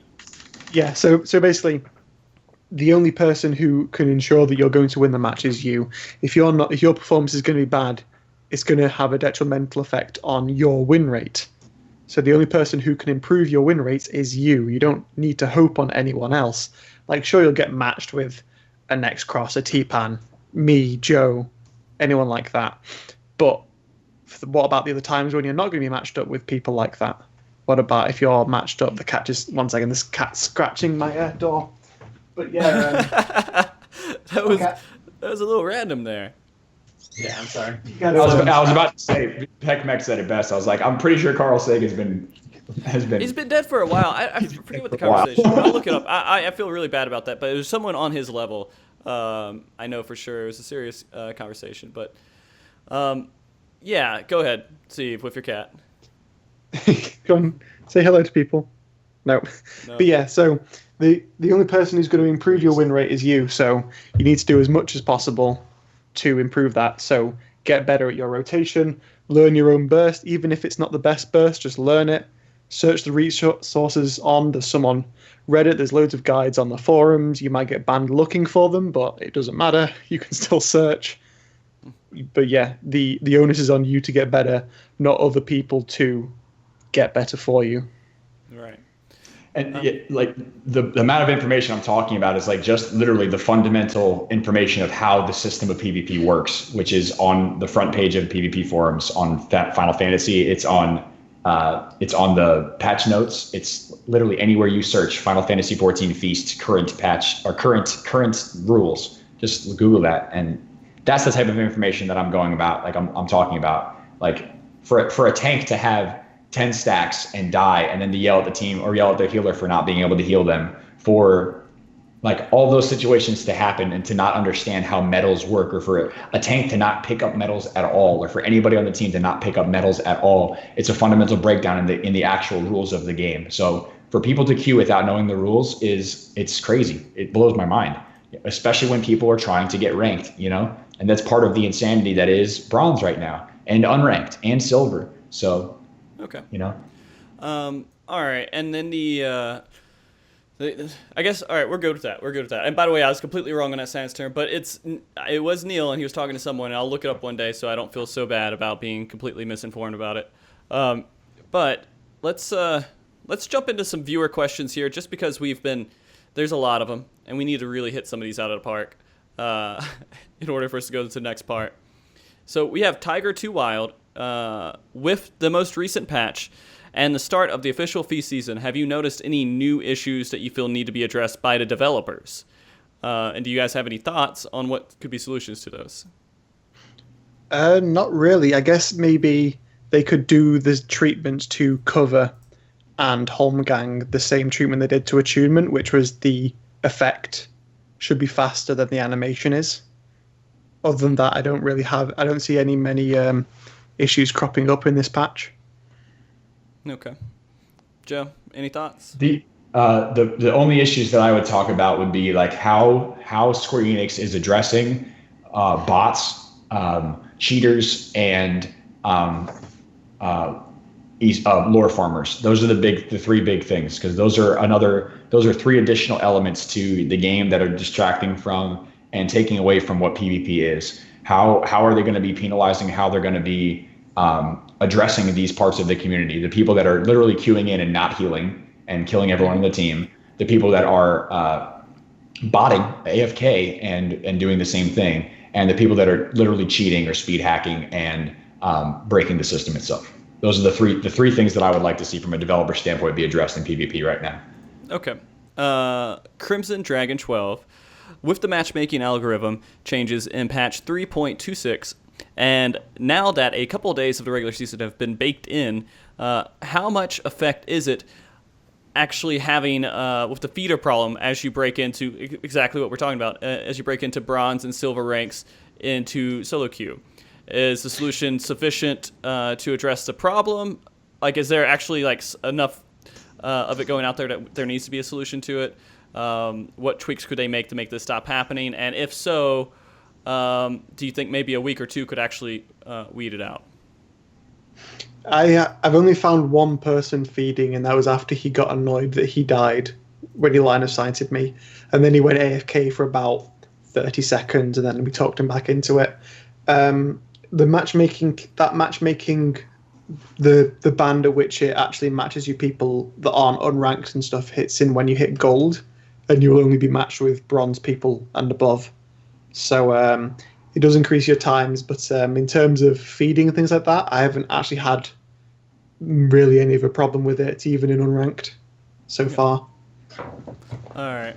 And then, okay, so Joe, any thoughts on maybe if there's something that needs to be done, or you actually, pretty much your last question answered, this is something you think needs to be addressed. You don't think it's just going to go away, right? I really don't think that it's going to go away, because there's such a large population of people that, like, this is the tough thing for me, is when we look at it, we say, hey, are we as a PvP community willing to sacrifice the faster queue times, which is a draw, a faster queue time for an increased quality of community? And the only thing that benefits the increased quality of the community is the current PvP community. So when you reduce the queue time, or when you increase the queue time, that sets off a lot more people who are trying to get involved. Now, I've said how I felt about people who are trying to get involved and the attitude that people need to take, and the direction and perspective that they should have. But when it comes to for me personally, this is my personal opinion, the reason why I play PvP is to go out and win. I don't care about the rewards. I don't care about, well, that's outside of like the real season championship rewards, like the diamond rewards. I don't care about the lore that I get. I don't care about the ESO that I get. I don't care about the wolf marks that I get. I don't care about the experience that I get, because I've already spent the time, and I've accomplished and got everything that I wanted. I don't need a fringe benefit to go out and play PvP. So when there is a portion of the community that is going out and has a fringe benefit from queuing, or has a fringe benefit from getting out there, not their main reason, they don't take it as seriously. I would like to see more people queue in PvP that take it seriously. And then I would also like that percentage of the population that isn't playing yet to get more excited about it. That's why I broadcast as much PvP as I do, to get people excited about this part of the game, And it is exciting. It's really fun to play. So. All right. And so the next thing I want to actually ask, and this kind of goes into your thought about all this as well, is I don't know how to say his name right. You say it all the time. It's Exiras. Exurus? Exurus, okay. And basically the question stemmed on having first-time players kind of go into your teams. Do you think that maybe not letting them queue up for ranked should be a possibility, and that it can only queue up for like things like 8v8 or unranked? Would be something like they have to go through a series of that before they can get into it? It's a case of damned if you do, damned if you don't. If you do cut them off and make them do X amount of 8v8, first of all, the queues are going to suffer in the long term and the short term, because some people aren't going to be bothered going into 8v8 for that. And 8v8 is not really an adequate training ground for 4v4. It gets them the basics, but it doesn't really get them much else. It doesn't really teach them about the mechanics, because the coins are going to be spread out so thin, the map's different, the general strategy is different. If you do, then you open yourselves up to like, oh, I'm going to go into these promos and I lost 2 of them because of brand new players. It's my final match, and I see, look who's come to dinner, 1 achievement, and it's like, no, it's all over. Yeah. I guess you could make it so people who are in promotions don't get new players on the team. I don't know how, but I think that's maybe unfair, because maybe you'll end up with people with new players on the other team. I haven't really thought about it that much. I think right now the queues are a better compromise than having those new players, because we need the population to sustain the queues. Okay. And I'm quite reserved about changing that right now. Okay. No, that's a extremely good answer to that. Let's hit up the next question here, and I'll toss it over to Joe. And I'm going to get one more question in here. Then we're actually going to, let's get two more questions in here. Then we need to actually start getting back into the discussion. Then we have a lot of other questions to run into after that. But I wanted to make sure everybody got their word in a little bit that asked questions a little bit earlier in the show. Hyper on Sneakers, how do you guys feel about having the rewards for solo and pre-made at the same time? Does it split the population up? Do you think it would be better if they only offered rewards for pre-made and had solo kind of as like a practice mode? It's again, yeah. it's very tough. Yeah, let Joe get it. I said Joe. Oh, yeah. Steve, come on. He did. Come on.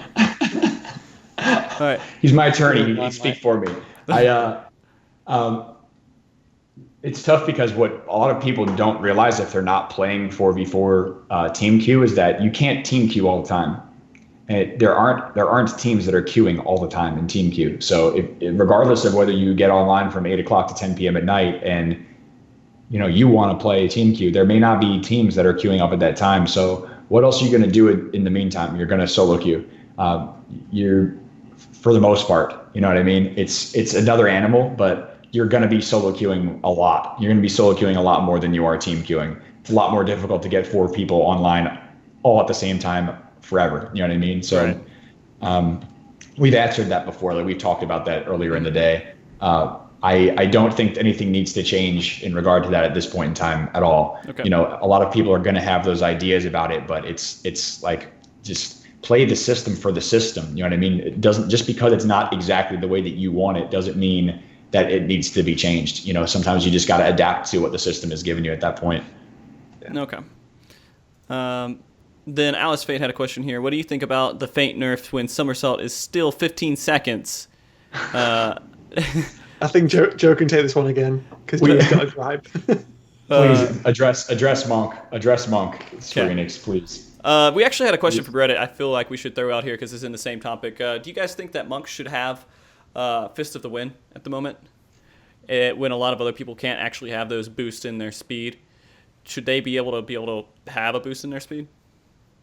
If you're using Fist of Wind in PvP, you need to really consider what you're doing in PvP. You have the free sprint now. You should either be in Fists of Fire or in Fists of Earth while you're in certain bits. Unless you're against.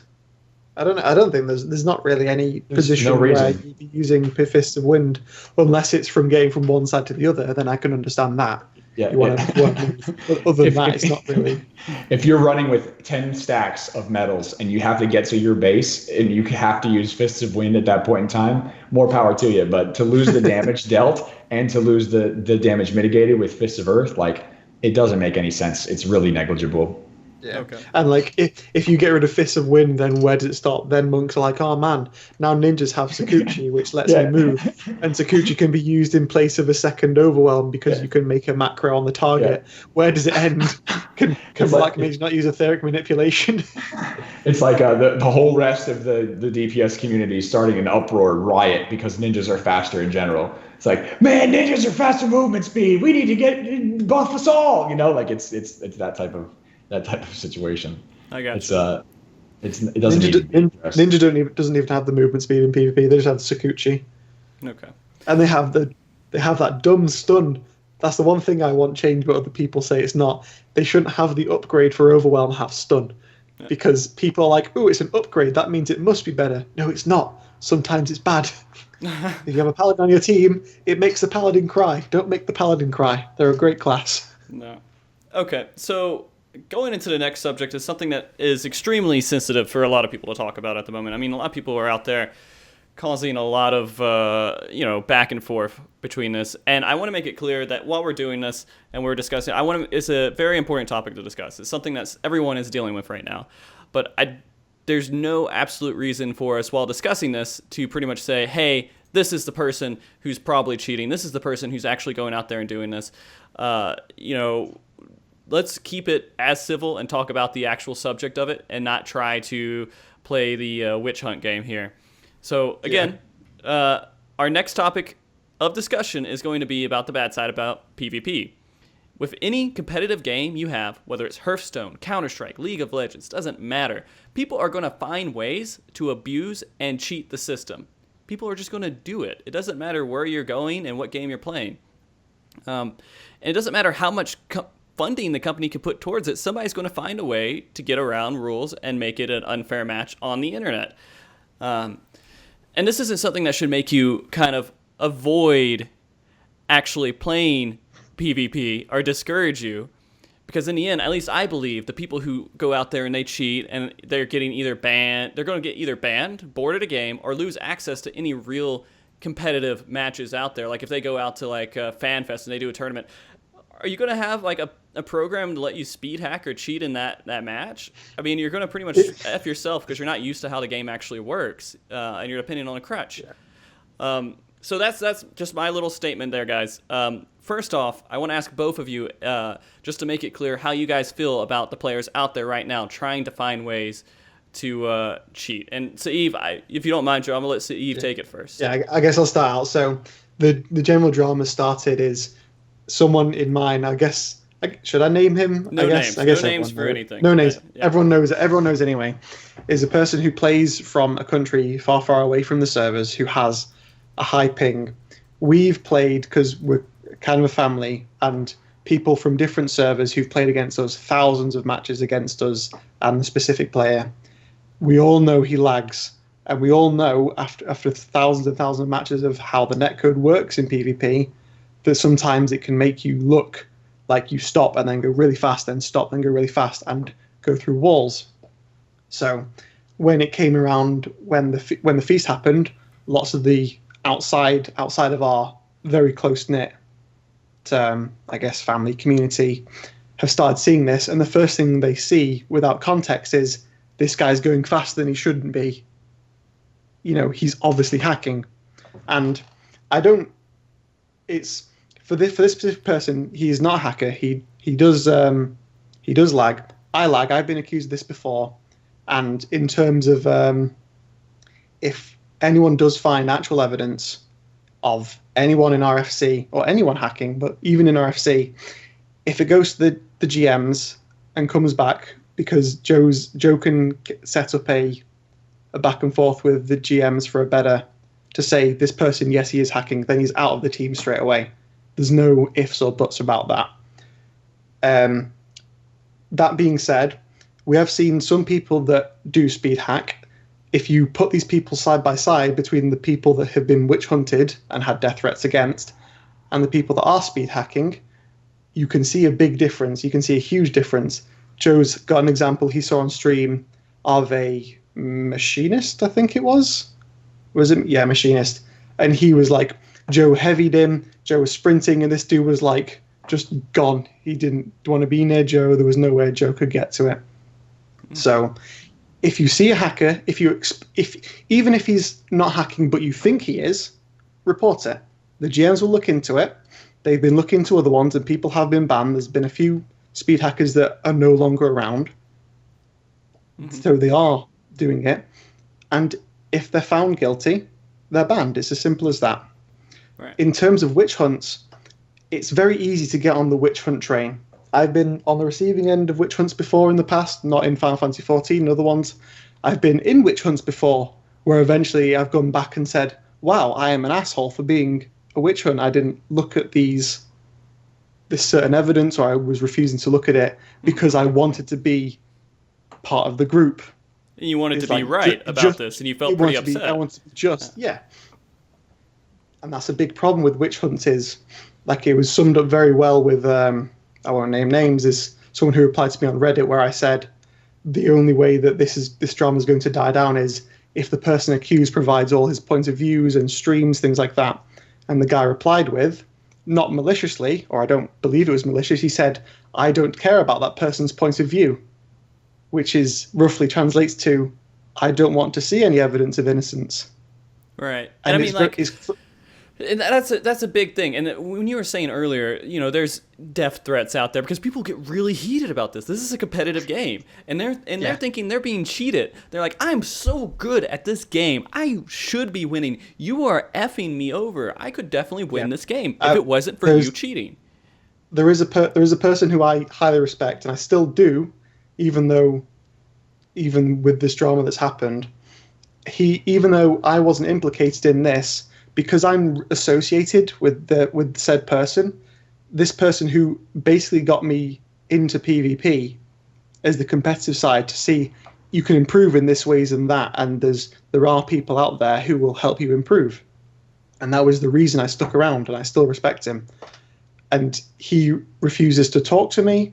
He now goes on YouTube to accuse me of botting, even though, because ages ago I said, oh, you should bot up a character on my server instead of transferring, which was like a joke. But it's just crazy how he can go onto the witch hunt mob against me, and he refused to talk to me. And I'm actually very upset about that. I still respect him, but you're a bit of a dick. You know who you are. Okay, well, let's just say this too. Like, and I mean, going out there and trying to make something, like, you see someone cheating, you should report him. And yeah, you're right. There are situations to where you feel kind of discouraged. You say, hey, this guy is cheating. I've reported him. Other people reported him. I saw people in North Danaland that I knew for sure bought it up all the way to 60. Every single class they had, they bought it Fates. And that's all they did. They just went AFK, they bought it Fates. He's been reported a billion times, but nothing ever happened to him. And that sucks. That's a situation that happens.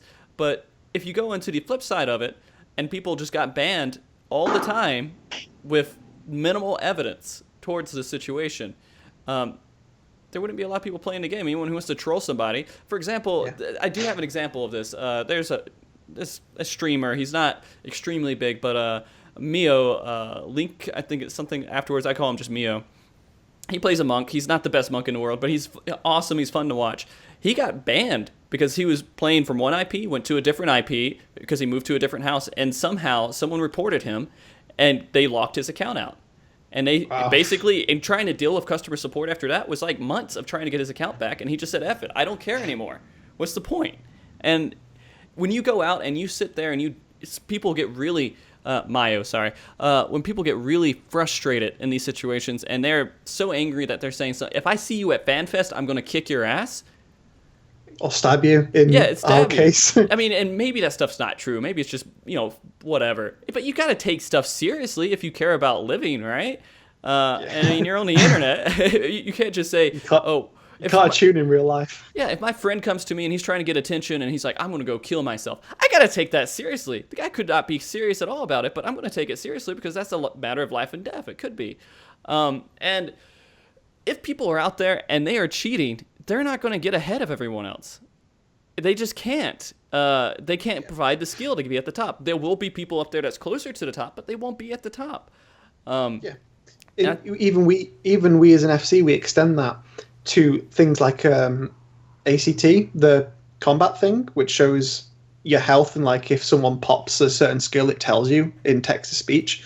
Like even we're against that. I know one, maybe two of our guys uses that to see the to get that text to speech to say someone's used Purify and stuff. I'm against that because if we went to a tournament, if they do tournaments in the future, you don't have that with you. You don't have that crutch. So are you actually going to be? Do you actually have that muscle memory and that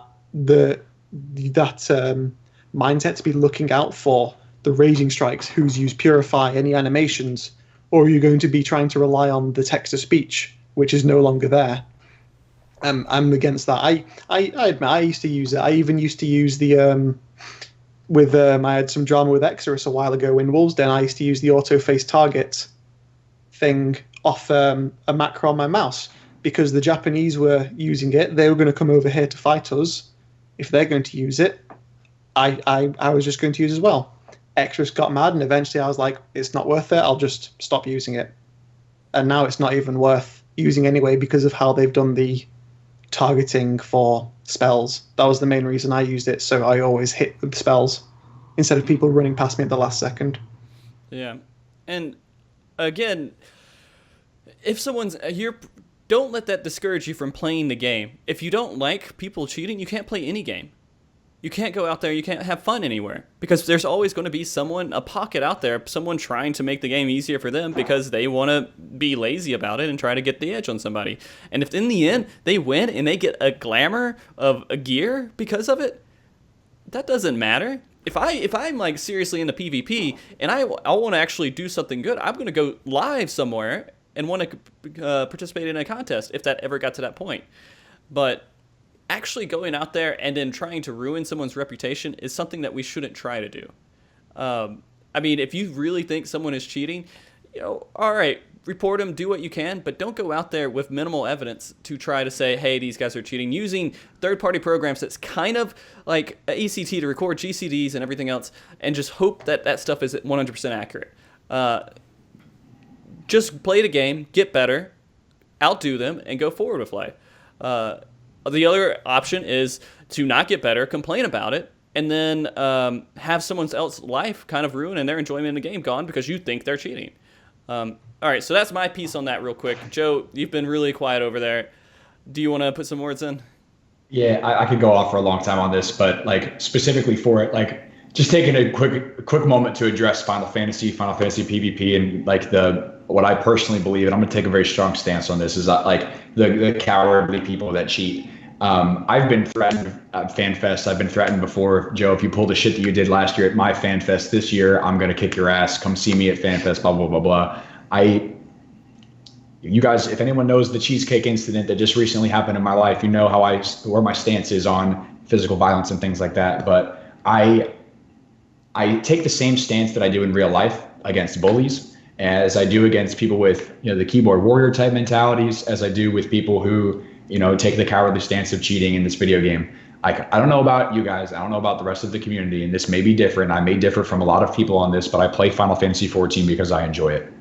I play Final Fantasy XIV because I get enjoyment from it. It is a fun game, and I also take pride, and I take I get a lot of excitement out of the competitive nature in PvP. So when things affect that for me, I take a very strong stance on it. So cheating in this game, the way that I stand, period, the way that I've been standing, if I see a bot, if I see a farmer, if I see somebody speed hacking, if I see somebody farming gil, whatever it is, if I see any of these things, I take the time out of my life, the 2 minutes that it might take to report it. Because even if it's affecting a market, if it's affecting somebody's livelihood, if it's affecting a crafter's like all hard work that they're getting undercut by millions of gil on the market, if it's somebody's thousands and thousands of hours in PvP all put to waste because somebody wants to buy a program and speed hack and cheat, you need to take the time to report it. If it's somebody that's botting in PvP, just take the time to report it.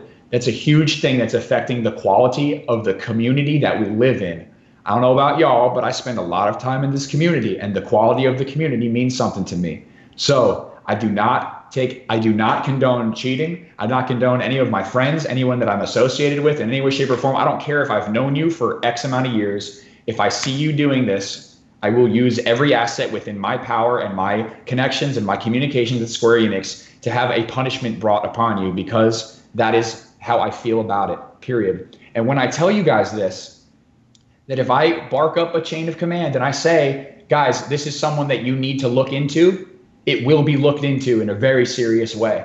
So the person that was speed hacking on my broadcast, I guarantee you we're not going to be seeing much of them anymore at all, because it's documented and proven evidence on like 3 or 4 different terms of media on Twitch, on YouTube, and in my computer. So like it needs to be taken seriously. And additionally, from there, I do hope that Square Enix takes the harassment that is botting, the harassment that is feeding, a lot more seriously too, and there is some type of punishment that comes about it for and addressing the people that throw hissy fits because they're not as good as other people.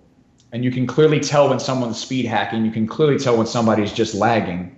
Honestly, if you've played this game long enough, to have it affect you in such a way that you need to make a threat, whether it has any weight behind it or not, it's cowardly at its best. And there's a lot more words that I could use to describe somebody like that, but I will not stand for it. If I see it anywhere on Twitch, if I see it in my chat, if I see it on Facebook, if I see it on Reddit, I've been removed from Reddit for many months for personal reasons, but if I see it anywhere, I will not stand for it in any way, shape, or form. It's cowardly and it means nothing. So for the 90% of people that want to talk shit to me on stream, good for you.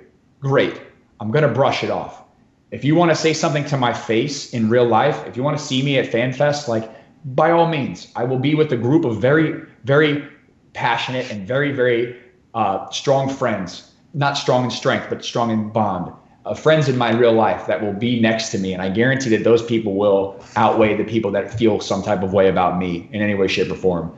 I really, really, really, really, really don't want the focus of drama in PvP to be death threats. I want the focus of PvP to be competition and to be skilled players. When there's people that have spent so many thousands of hours that get zero coverage for their effort that they've put in on Twitch. If you guys have been paying attention to my broadcast, I've been hosting some really incredible PvPers, Kitsuyuki Hime, Jamito. I've been hosting T-Pan. I've been hosting you guys because you guys deserve the attention that you should be getting because you're incredible players. I don't want the focus in the first week of this freaking game to be drama. I want it to be passion. I want it to be competition. So again, I can go on forever about this shit, but that's how I feel. So yeah, let's again. There are a lot of things out there. I know people are concerned. They are upset. And Joe, you yourself get really upset with people who are cheating because they hurt the game.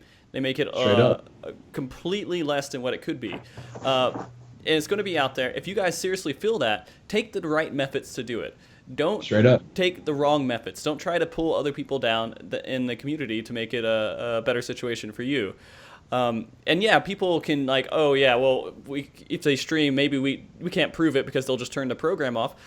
Well, what do you want these people to do? If they feel they're innocent and they feel like there's nothing wrong, you've cornered them and you said, no, you're cheating. There's nothing you can do to prove you're not cheating. It's an unfair statement.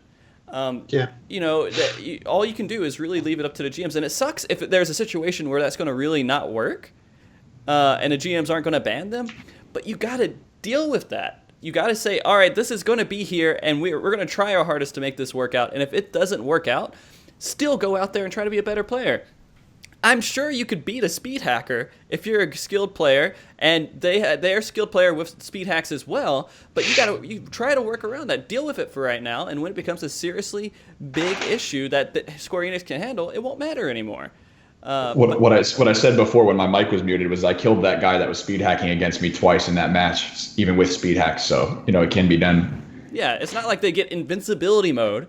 They get small advantages, and you have to take care of that. And if a really skilled player is really skilled at using speed hacks, they might not be really skilled at not using speed hacks. So what does that matter in the long run when you're going out into tournaments at like FanFest and stuff if they start to do that stuff?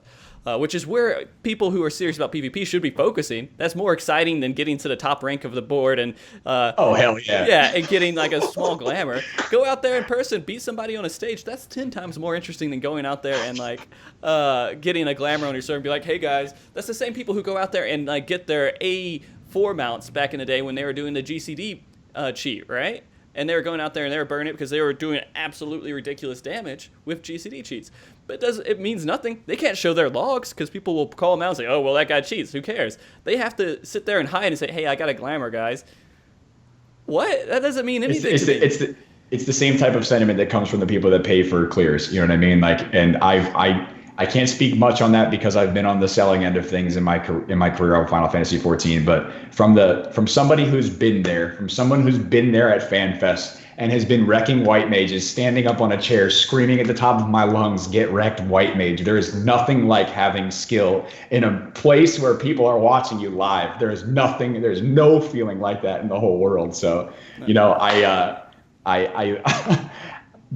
hope that other people aspire to that as well, to say like, hey, from the bottom of my heart, I have the skill and the ability to best other players in a competition. And that's all that there is to it. Good game, guys. Let's have some sportsmanlike conduct. You know what I mean? Let's be gentlemen about this, because if the focus of this is already bullshit and other people from other gaming communities see that, oh, Final Fantasy is all about this, and this, no one's going to want to come play, and it's going to continue to remain this small niche community that it is. But if me and Steve stand up as part of a very, very popular and competitive free company in PvP in Final Fantasy 14, and we call out some really competitive PvPers in other games, maybe they'll come over and make this community incredible. We'll say, hey guys, we're the best in the freaking world. Where you at? you're the best in this game. Come over. We can cross back and forth. You know what I mean? Like, you never know.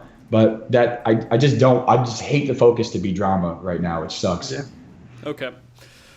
All right, guys. So there we go. We've said our words on that, and I hope that means something to somebody. I don't know if you guys even care. But I mean, like, again, I want to keep this whole thing civil. I want to have a serious conversation about this. I don't want this to turn into like a poop throwing contest. Who can poop out the most and throw the most? Let's have a actual conversation, because this is a serious part of the game. And kind of going out there just to try to get a rise out of someone is, that's trolling. Guys, give me a break. So the next part that I want to talk about here, since we went into the why cheating kind of sucks at the moment. Things that we need to kind of think about, and this is just our mindset going towards it. And you guys can agree, or you can disagree, or you can say that we're stupid Care Bears or whatever, trying to protect people. But this is how I feel, and this is I feel like people, if they take this stance, they're going to be a little bit better or have a little bit more fun out of the game. So, okay, let's go into the next part, which isn't cheating. It's just you're doing. Hey, Kat, you're doing what you want to actually do. And other people aren't using programs. They're not doing anything to cheat, but they're still harassing. They're still being a-holes in the match, which is, of course, going in there and saying, hey, I'm going to AFK, get my SOs, and be out. So in these situations, what should we do when someone does that? Steve?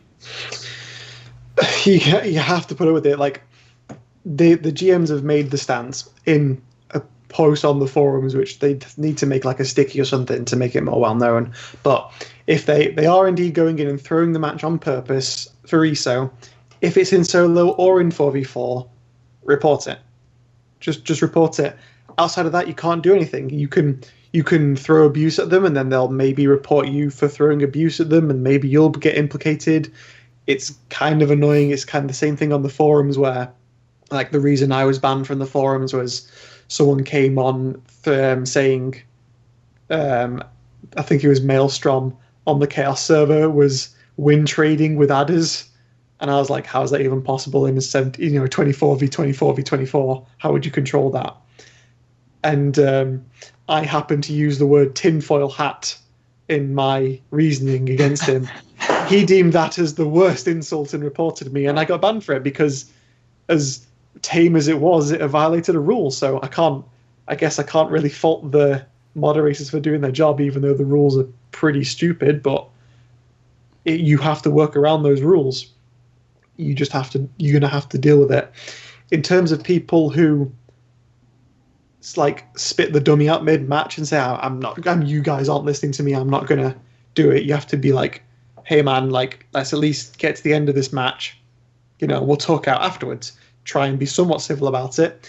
If you resort to name calling, which it's really, really easy to do and everyone wants to do it, I do. I've played like 40 matches in solo over 3 days, and I already want to kill like half the population of this server. But it's not going to benefit you. It's not going to benefit them. So if you don't say it, it's still not going to benefit you. You'll still be stressed, but at least they will not be open to that response to say, why should I listen to you if you're having a go at me? You just need to play it as clean as possible. You need to be as civil as possible, even if they want to kill you and they and every single person have done stuff with your mum. It doesn't matter. Just try and let it slide as much as possible. And if they are harassing and they're farming or anything like that, report them. Just go through the official channels, etc. And I mean, it's also important to realize the difference between bad players and people who are actually harassing, right? There are really bad players out here. People Joe hates. He can't stand them. They shouldn't be queuing up in the first place. You're really putting words in my mouth there, Frosty. Okay. But yeah, no, there's bad players out there that, don't read up on stuff. They go into the match, and it seems like they're throwing a match, right? And in those situations, what can you do? And Joe, do you want to... I guess Joe. Yeah, Joe. I'll let your turn now. I do this. You'll see it happen on broadcast all the time. Is for me, this is the same perspective that I take on life. Is I can only change me. I cannot change you. So I can only change how you affect me. So if I'm playing a match with somebody who's botting, I can say I'm gonna get mad, or I can say that I'm gonna let this go. And the first couple of times you might be mad, but then you just say, "Hey, I see Chesty McMillan's again. Great, I'm gonna take an L." Blah blah blah blah. I've been accused of feeding after telling my team we're gonna lose because Chesty McMillan's is on the team, which like started some BS. But anyway, for the people that I see trying, or the people that I see like are having issues one way or shape or the other, healing. It's very simple to look at the end stats of a game to see how much effort somebody put in. It's very simple. You can look at numbers and let the numbers do the talking, because that's statistical evidence that is 100% fact-based. This is exactly what that player did for X amount of time in that match. For somebody that's feeding, they might not do anything. They might have dramatically less, like 25 to 30% of what the opposing team's heals were. If it's somebody that's just beginning, they might have like 50 to 60% what the heals were. So at that point, at the end of the match, I will stop everything I'm doing and say, "Hey, I noticed that you weren't using Medica 2 or Regen on any of us. Like it would really, really be ideal if you had that up at all times."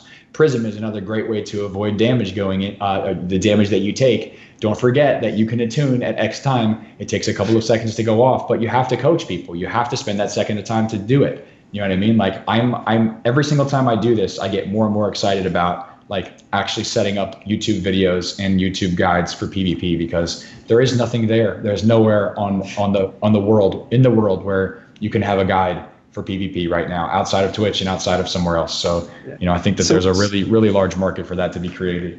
Someone actually did your coaching idea against me today. Nice. How did that go? I rewatched the footage and we were both in the wrong. I was getting low on mana. It was a long match, and I hadn't died as White Mage, and I was running out, and my mana cooldowns are off. And I was like, "Bard, please mana sog me. Bard, please mana sog me." And I didn't ever see it. And at the end of the match, the Bard thought he had mana sog me, but unfortunately he did it round a wall. He'd just gone round a wall, so it line of sighted me. So in his eyes, he did it, and in my eyes, he didn't. He didn't. So afterwards, he was like, he then tried to teach me that I had my own mana song and I have to go to this menu to get this thing. And like, I was just like, what is this dude? Is this dude taking the piss? Like, and then eventually I rewatched the footage and realized that we were both in the wrong. But I guess he was the better man for teaching it that way. Well, yeah, that's the way to do it, I guess.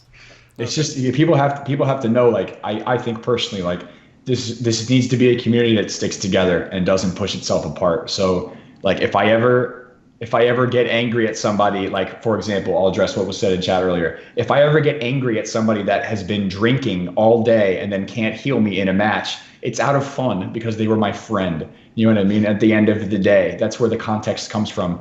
I will never go into a position, and you guys know this, like I might be upset. I might get like visibly upset from it on my stream, but I never want to come from a position, again, Frosty, I never come from a position where like I want to disrespect somebody that's trying to play PvP.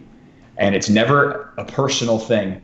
It may be a direct statement of truth that might offend people because sometimes the truth hurts. Like for me, when skilled dragoons come at me and tell me that I'm not good, I say, okay, how can I get better? That's where I come from. Like when I first started PvPing with Rum Raisin, like Steve will come in my chat and say, Joe, you're not doing this, and this correctly. And I do my best to not do those things again.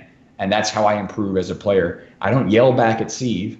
I don't yell back at the people who are trying to help me. I just say, hey, this is what I need to do. We need to support each other as a community. There's obviously a lot of information. There's a big difference in the information that the best players have to the information that's available to the people that are trying to get good.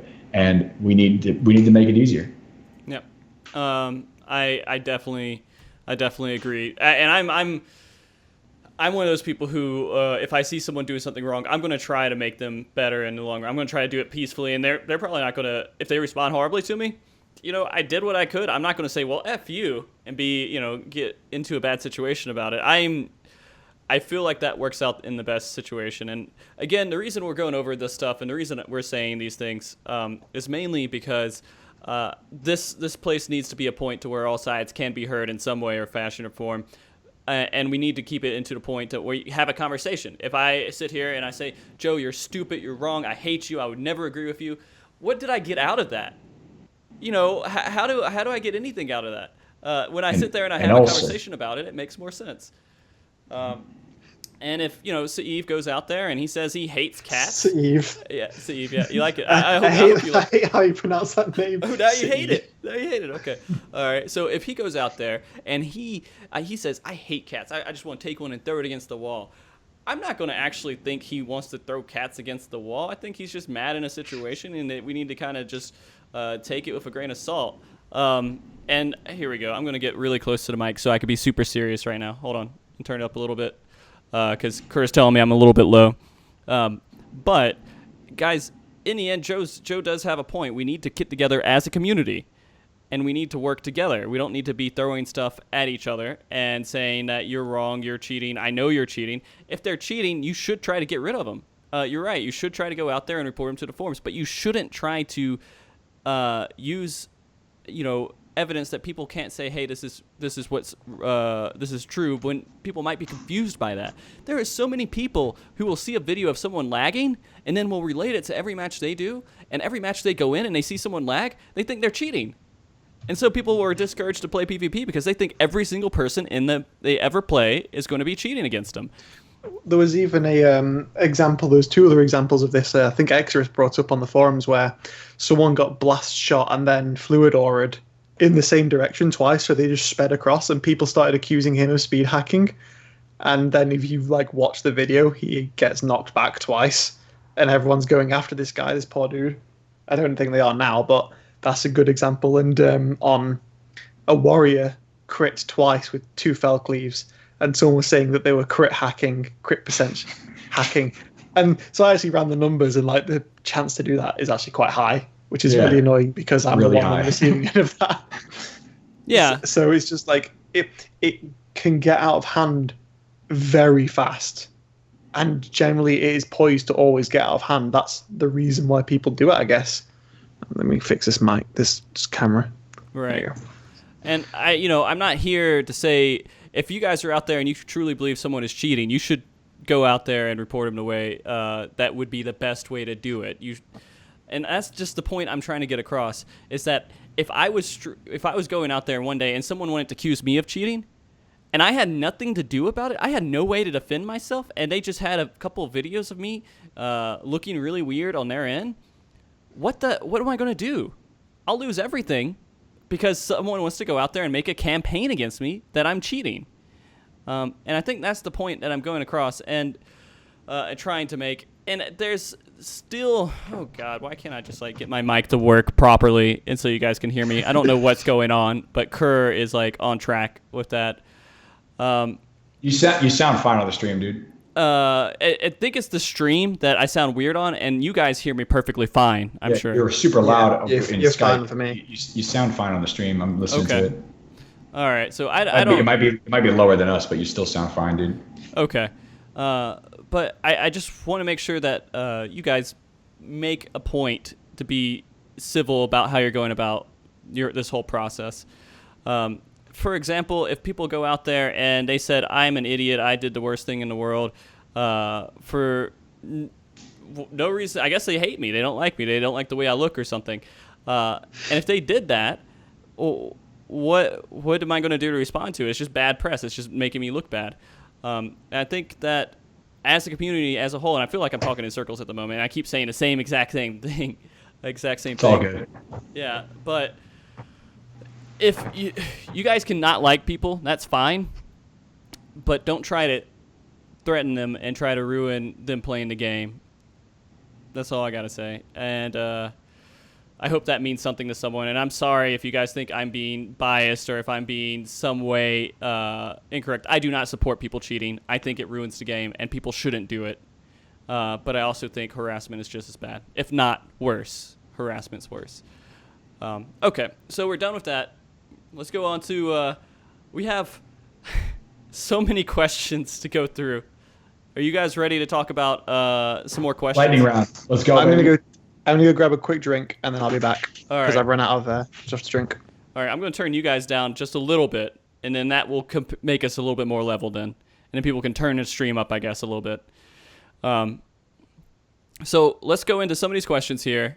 Let me pull it up here. Tiger 2 Wild has a good question here. With all the new hype and publicity the Feast has been receiving in general, the Final Fantasy community, how do you feel about the sudden influx of new PvPers?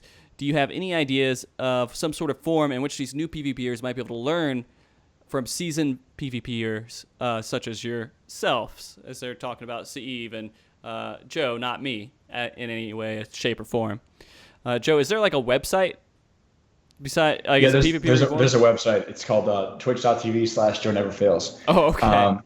No, but there's two, like, outside of live broadcasting, guys, like, and that's like probably one of the best places. If you go in and you talk to T-Pan, if you go and talk to like anybody who's has any type of like large amount of skill or knowledge in the PvP world, just go pick their brain and try to get in touch with them when they're live.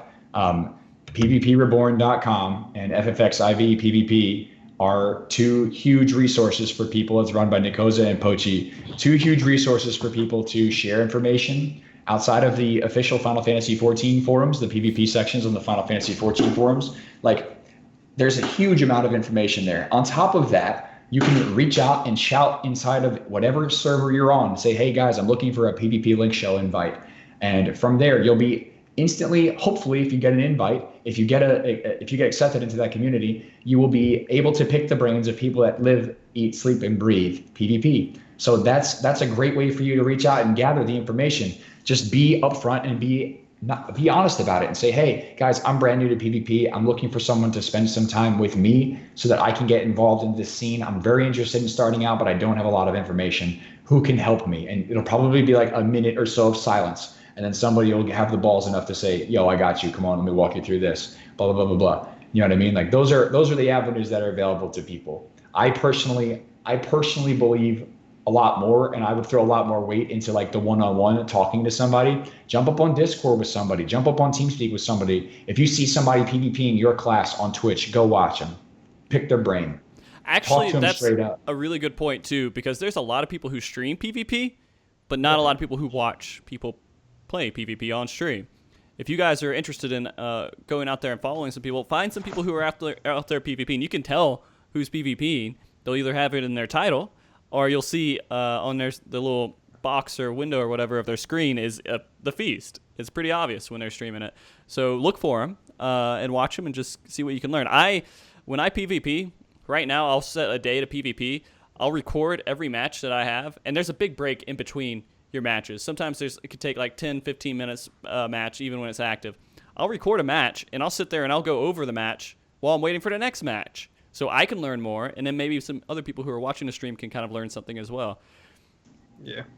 Me and T-Pan have like multiple terabytes worth of footage like saved each, and like back in Wolves Den, before we formed the FC and we were just a small team of 6 people. Is it 6? Yeah, 6. Yeah, 6, I think. But we would be on Skype chat, and we would share screens to each other, just watching from our point of view, and we would pause it almost every single second, and we would say like, your positioning should be here, and this person's pushing this. Are you looking at this, looking at that? Because every time you pause it, you're always going to see more stuff than you saw during the match. When you go through it, you'll see things that when you're not actually focusing on so much stuff, you'll see other stuff. And then you can be mindful of that later. Yeah. So recording is really one of the best ways to improve. It's one of the things that I am spending more time doing behind the scenes, which is fun. I want to get good, I want to get good. Mm-hmm. Okay. So we got some questions here. One's from Alice Fade. I think we already kind of covered this. Why go after the machinists? They don't really do much with they don't really do that much if you purify their wildfire, which I think is not true. Machinists can still blow you away even without wildfire, right? Yeah. Okay. Wildfire is just extra damage. You shouldn't be relying on it for your burst unless you're waiting for the wildfire to get ready to time out. So like you put wildfire on, you could do no damage, and then when it's got like 5 seconds left, you turn around, you do your burst, and then wildfire will go off more or less at the same time. That has been done. It's just not as common. Right. Because it's a big tell. When someone sees a wildfire, they say, all right, okay, I need to be careful because this machinist might try and burst me near the end of it. It's a very big giveaway, but it can be done. But if you don't do it like that, then It's just extra damage at some point. Okay. Then let's see. I'm going to read this question real quick before I ask it.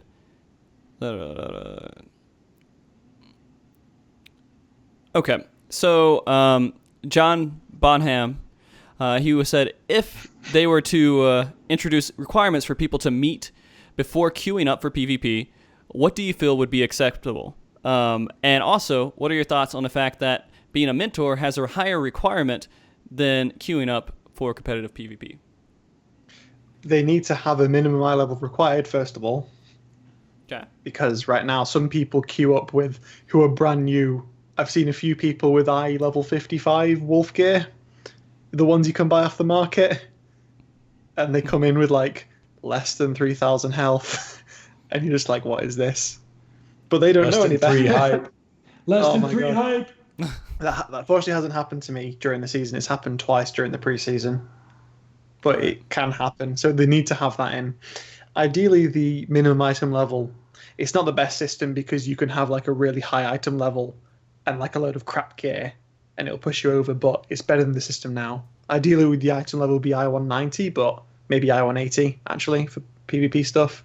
But I-150 should be sufficient. It's better than nothing. Okay.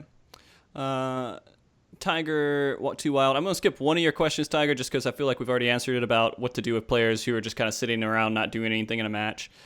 The other question you had is some people have brought forth the idea that some changes may be made by the devs via coordination with the NA PvP community will make a higher impact on seasoned or elite PvP players rather than helping new people get their feet wet. Is there some way that you feel the devs could try to appease both types of players? This is something I'm quite well spoken about because I've been in competitive gaming for a long time. I used to work for Electronic Sports League for League of Legends. I did some of the stuff for World of Tanks, things like that. And I'm very dead set on how they do balancing, because if you balance around lower skilled players to make them better through artificial means, it is always in any type of balance change ever the high level players that will find the abuses to that system every single time. And you see a good example is the casting buff. Square Enix said, we've found some healers who are playing, Scholar and White Mage who are having issues with being interrupted every time they hit. So we're adding this 15% health thing to make them cast. Yes, the healers are going to go from being dead all the time to being able to heal somewhat, but the people who've been practicing around being able to cast between, like, even as a black mage, you couldn't get sleeps off if you were terrible before, but if you juggled your shields, your etheric manipulation, your surecast, all those things on and off, you could be casting very frequently, and then as soon as you win your CC war, basically, you get to free cast. And the new players don't understand that. So when this casting buff changed, who benefited most from this? Was it the new players or was it the veterans? The veterans became overpowered in a 140 meg patch. It was ridiculous how much power it gave to black mages. I used to barely do any. I didn't do any PvE with black mage aside from getting up to 60, which I really just disliked because I'm just not that into PvE at the moment.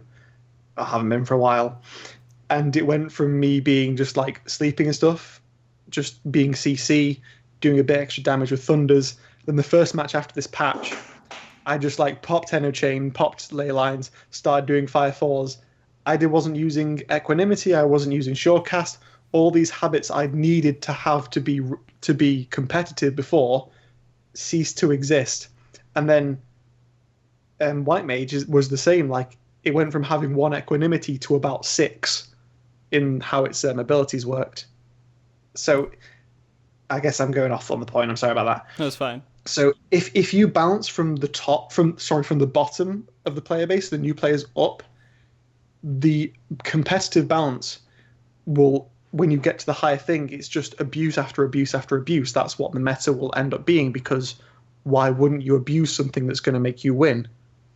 Whereas if it's the top down, you have the context of, if I buff this, what's going to change like to this? Like we were in the in the meeting when we did that document. It was supposed to be an hour, maybe 90 minutes long, and we were in there for 4 hours. And then T-Pan and I think it was Vega or Nick, spent another 5 hours typing it out or whatever to submit it to Joe, to submit it to the devs through his contacts. Mm-hmm. And we spent those 4 hours saying, okay, this might be a problem. Let's have a look at this job. This skill might be a bit too much. What if we change it like this? Well, if we change it like this, then this job will be affected. You have all this context. So top down, you have the bigger picture to see. And the new players can always improve. You're always going to improve as a new player up to your skill level. Just participating doesn't mean that you should have balance catered to you, basically. That's a really, really weird way of putting it, I guess. No, you're good, dude. You're good. And there's a lot that incorporates helping people, or there's a lot that is attractive to new players in PvP right now. Yeah. There's a lot of things that new players get that they can't get anywhere else in this game outside of PvP, like lore, esoterics. You know what I mean? Like, a lot of things that are attractive to a new player. Yeah. If people are more interested on why I take that stance on balancing, there's someone who I'm very respect quite a lot from the fighting game scene called David Serlin, who did competitive balancing for Street Fighter and another one that I keep forgetting. And he did a book which you can get free online called Playing to Win by David Serlin. That's a really good book based on this, what I talked about, basically. All right. So I'm going to summarize this next question a little bit because it's like 3 questions, and I want to combine it into just one question. Ari was asking, basically, when you have players out there that are completely convinced that they're right, but they're probably there's a good chance they're wrong. Is there a good way to handle that? Is it just to completely ignore them, or is it just to pretty much say, all right, well, let's just try to tell you what's right, or should you just? The wrong answer, of course, is going to be to blow up and say, you're an idiot. You should definitely say what I'm saying. But is there any way to convey properly without starting some sort of crazy salt fest that they might be wrong? Yeah, this goes down to human communication. This isn't really PvP, but this is the easiest way, and this is the way that I combat almost every single argument that comes in my life, is to say, hey, I understand where you're coming from. Not a problem. Give me a second to prove to you through my personal experience and 3 or 4 different points of fact-based evidence the reason why I think that you're wrong. Would you be open to considering that you're wrong? Great. Would you be open to consider my viewpoint as opposed to yours? Great. Now here you go.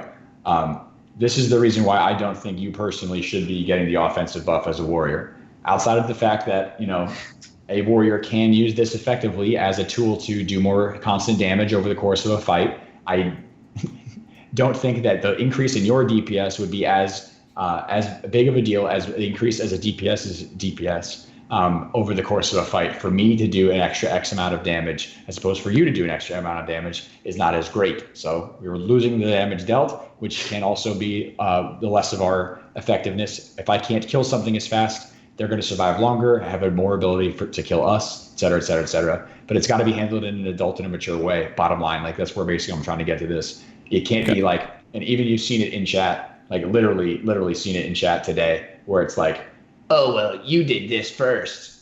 Oh, well, you did this first. It's like the most immature argument you can have. It's like a 5-year-old would say something like that. You know what I mean? Like, oh, well, you started it.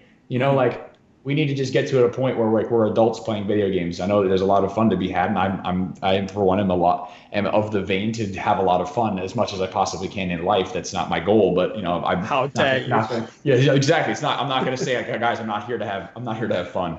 Okay, I'm here to have fun and have a good time and enjoy the game that I'm playing. But just be an adult. Be an adult, guys. Be an adult. And just know that other person, you may have absolutely no impact on that other person. You have to leave that up to the universe. I may have 0 impact on somebody else. The only thing I can do is change my side of the street. That's it. So that's all there is to it. Yeah, as long as you're civil, just don't blow up on them. If you want to take the effort to try to explain to them, there is a 99% chance that they won't give a shit and they'll tell you to go wherever to stick it where the sun don't shine. But if you want to spend that time to try and help them, try not to get jaded in the process. I can be very jaded a lot of the time, and I try not to be. But if you want to try, then do so. But just be mindful that they're not going to care most of the time. They aren't interested in your side, and for many players. All right. We got another question here from Peckmec the First. I've spent a lot of time stacking crit and spell speed before the season, but I got called out for not having 10k HP. I made adjustments, but do you guys have any advice for Black Mage setup? So, let me answer that with all my Black Mage knowledge. All right. So Black Mages can be burst extremely easily if they go full intelligence. Same with Summoner. This goes back to Wolves Den, where it's like, should I go full intelligence to do all this damage and then die if they focus me, which they probably will, or do I stack health and get the damage off? Not as powerful, but actually get the damage off. Black Mage is unique in that it is the CC king. It is a paladin with, it's a ranged paladin that acts like a white mage. And it used to be able to just carry itself when it had potions. You could survive on your own potions for a good amount of time without healer intervention. Black mages scale with health. They have shields that scale with health. And even, with the vitality buff, it doesn't scale with vitality accessories anymore. But getting that extra health is really important anyway, because you're less likely to be one shot by a machinist, a bard, or even an LB. You're just there to be tanky support, and even without any intelligence, I don't run any intelligence in team matches, and you can still crit if you get 2 crits off a 5-4 and 5-3 combo, you do 8k, and that's with pure vitality. It's crazy how much damage they do. So yeah, I would definitely, you can kind of get away with intelligence in solo queue. For Black Mage, I would run 1, maybe 2 vitality at the minimum, and maybe the 35 vitality instead of intelligence in the bonus stats. But okay. you can run some intelligence, but crit spell speed on the left side, and then I go full vitality on the right side with just crit and crit debt if I can. All right. Let's get our question in here. This was for you, Joe. Raffine, do you think it's viable or fair that PvE gear is better in some cases than PvP gear? Yeah, guys, people need to, I would love if people would listen to this. It's based off of the secondary stats. That's all that it's based off of. If there's a piece of PvE gear that has the best secondary stats, use it. If it's the gloves of the Daring Duelist and you have to do 80 runs of Ferrocirus Hard Mode or St. Macane's Arboretum to get it, go get it if you want it. If you have to do a run of A1S from last patch to get the 210 Gordian Earrings of Slaying because they're crit dead, go out and go do it, man.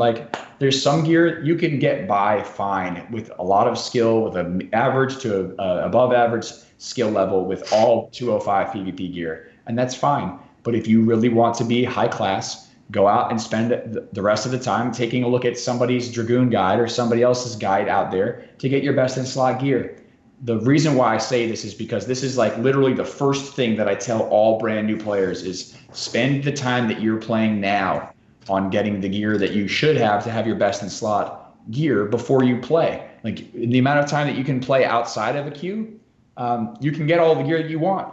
So that when you get into a queue, you have the best gear. And then the only thing that needs to change is your strategy, is your priority system, and your cohesion within the team, and then your skill level. That's it. So, when it comes to gear, I don't care where it comes from. If I had to fish for it, I'd go fucking get it. You know what I mean? It doesn't matter to me. If it's PvP, just because PvP gear doesn't have the best stats on it, doesn't mean I'm not, it might suck that PvP gear doesn't have the best stats on it, but you just got to use a little bit more of your brain. You just got to use a little bit more thinking to say, hey, I might need to go look for this here. Of the Dragoon best in slot, the weapon, the legs, the boots, the ring, the helmet, the chest are all PvP gear. So you can get all of that stuff with wolf marks. The gloves, the belt, your necklace, your bracelets, and your earrings, and one other ring are the only pieces of gear that you need from PvE. So it's not a lot of stuff. I know that varies specifically per class, but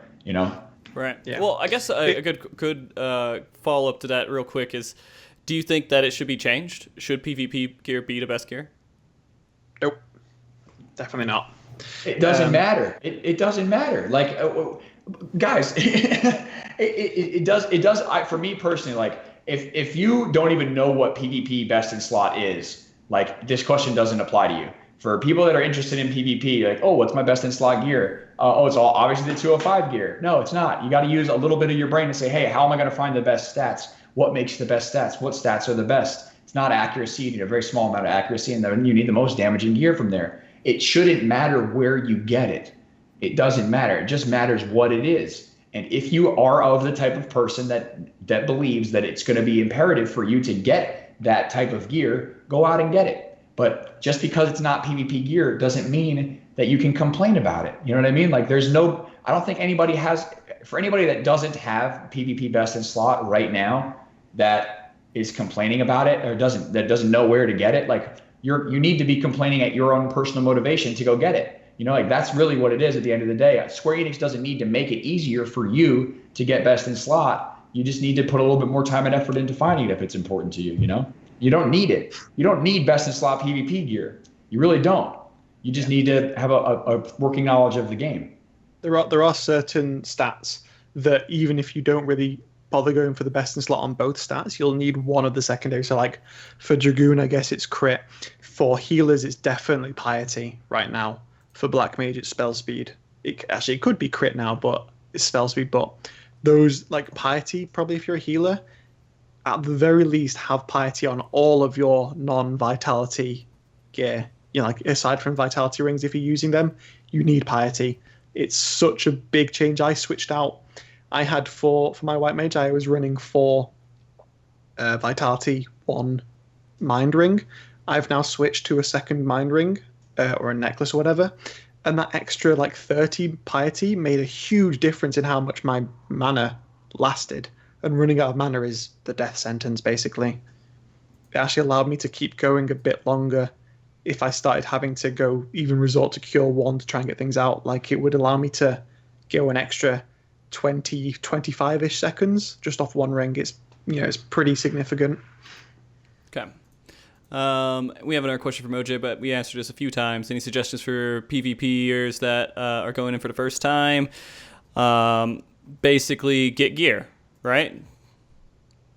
Get gear and do 8v8. Ask questions. Look at streams. Look at a specific Swagoon stream, and he'll sort you out.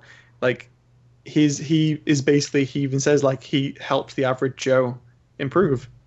Like, there you go. What more do you need? He may not have the most in-depth knowledge of every class, but he has more knowledge than you would if you're just starting out. So ask him.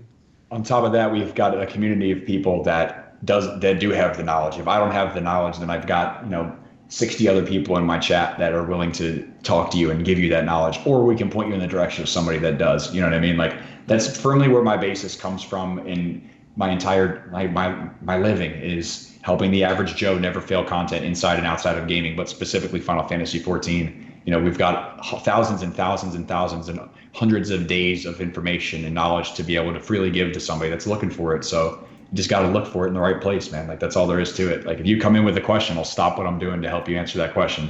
My mods will tell me, yo, got to answer this question right here, and we'll put you in the right path. That's it, man. That's all there is to it. Yeah. We got a Raffine here. Just to go back. Yeah, go. Just on the guy who questioned before about the PvP gear, should it be the best? I don't think it should be, because Square Enix is trying to look at, should they make morale more powerful than it is now? Because right now it only really applies to the I-180 gear to give an extra bit of like 2 or 3 secondary stats to cap the second secondary stat. The original morale was absolutely ridiculous. If you had full morale and you went against someone with no morale, you would not only take 30% less damage, they would receive 30% more damage just because of that.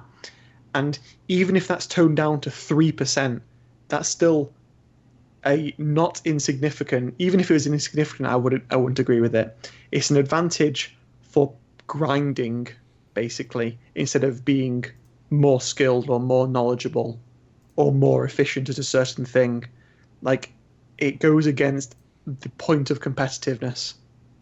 Okay. And some people is like, well, I took the time to grind this out. Why should I? Why should I be at the same level as like, well, because it's a competitive mode. That's like the main reason. If you want to be better because you grinded better gear, go and play Star Wars: The Old Republic. Like, they have the same thing. World of Warcraft used to have it. Like, if you had the gladiator gear, you were just straight up better stats than people who didn't have that gear. Same with the original Final Fantasy XIV Wolves Den with morale, and with the uncapped eye level. I'm very supportive of the eye level being 150. It's the perfect item level for when you hit 60, you buy eye 150 gear, and you are capped on main stats, not necessarily secondary stats, but at least you're most of the way there. And then anyone else, they don't have an advantage from being better in because they cleared A8S or whatever. Right. They may not be a better player than you in PvP, but they got more vitality. And with the power creep that happens, especially at level 60, it would go out of hand very fast. Okay. All right. Raffine says, he just pretty much has a statement, and he wants to know if we kind of agree with it. He says, if you think you're the best player that there ever will be, pride is the number one roadblock to be better. And so basically, if you think you're number one, you're probably not number one. Will you guys kind of concur with that? Yeah, it's the same every single day. Like, I come from the perspective that I'm not the best and that I've got room for improvement, and I'll learn every single day as long as I keep that perspective. The day that I say I'm the number one Dragoon in Frosty, I've been telling you this for months, dude. I'll never say I'm the best Dragoon in PvP. I'll never say I'm the best Dragoon in PvE. I'll never have a world first progression clear, and I'll never be sitting atop the diamond leaderboards. But I am above average for when it comes down to it, and I will look for the people that are better than me to give me more knowledge every single day. And Steve comes from that same perspective, dude. I admire the way he learns every day, man. I used to not come from that perspective. I know. In the FC, like, we're very against ego bashing and things like that, and we bust people's balls to try. And we even have a system in place. I won't really talk about it. I don't know if T-Pan wants me to talk about it, but it basically grounds you to stop you being unhinged on your ego. So I would agree with his statement. If you replace pride with ego, you can pride yourself on getting better and being good at what you do, and just accept you're not the best, but ego gets in the way. And my state of mind used to be terrible, and I'm still the weakest mind. Like, I'm not as headstrong as anyone. I don't know what the word to be. Well, my ego is quite, prominent a lot of the time. I try to keep it in check, but you're not the most humble person. Yeah, sometimes I will ego bash the fuck. I can say without a doubt I am the best black mage on Aether Data Center who lives in England, or something like that. Well, yeah. I think how many black mages are you competing with in that category? Maybe 2. 0. Yeah. I think I've only met 2 other British people. One's Chinese and he's a monk, and the other one's a paladin. So I think I'm fine in that regard to say I'm the best in England who lives in Aether. All right. So Sniznaz, TM, how do you guys feel about medal stacking versus base chasing and kiting?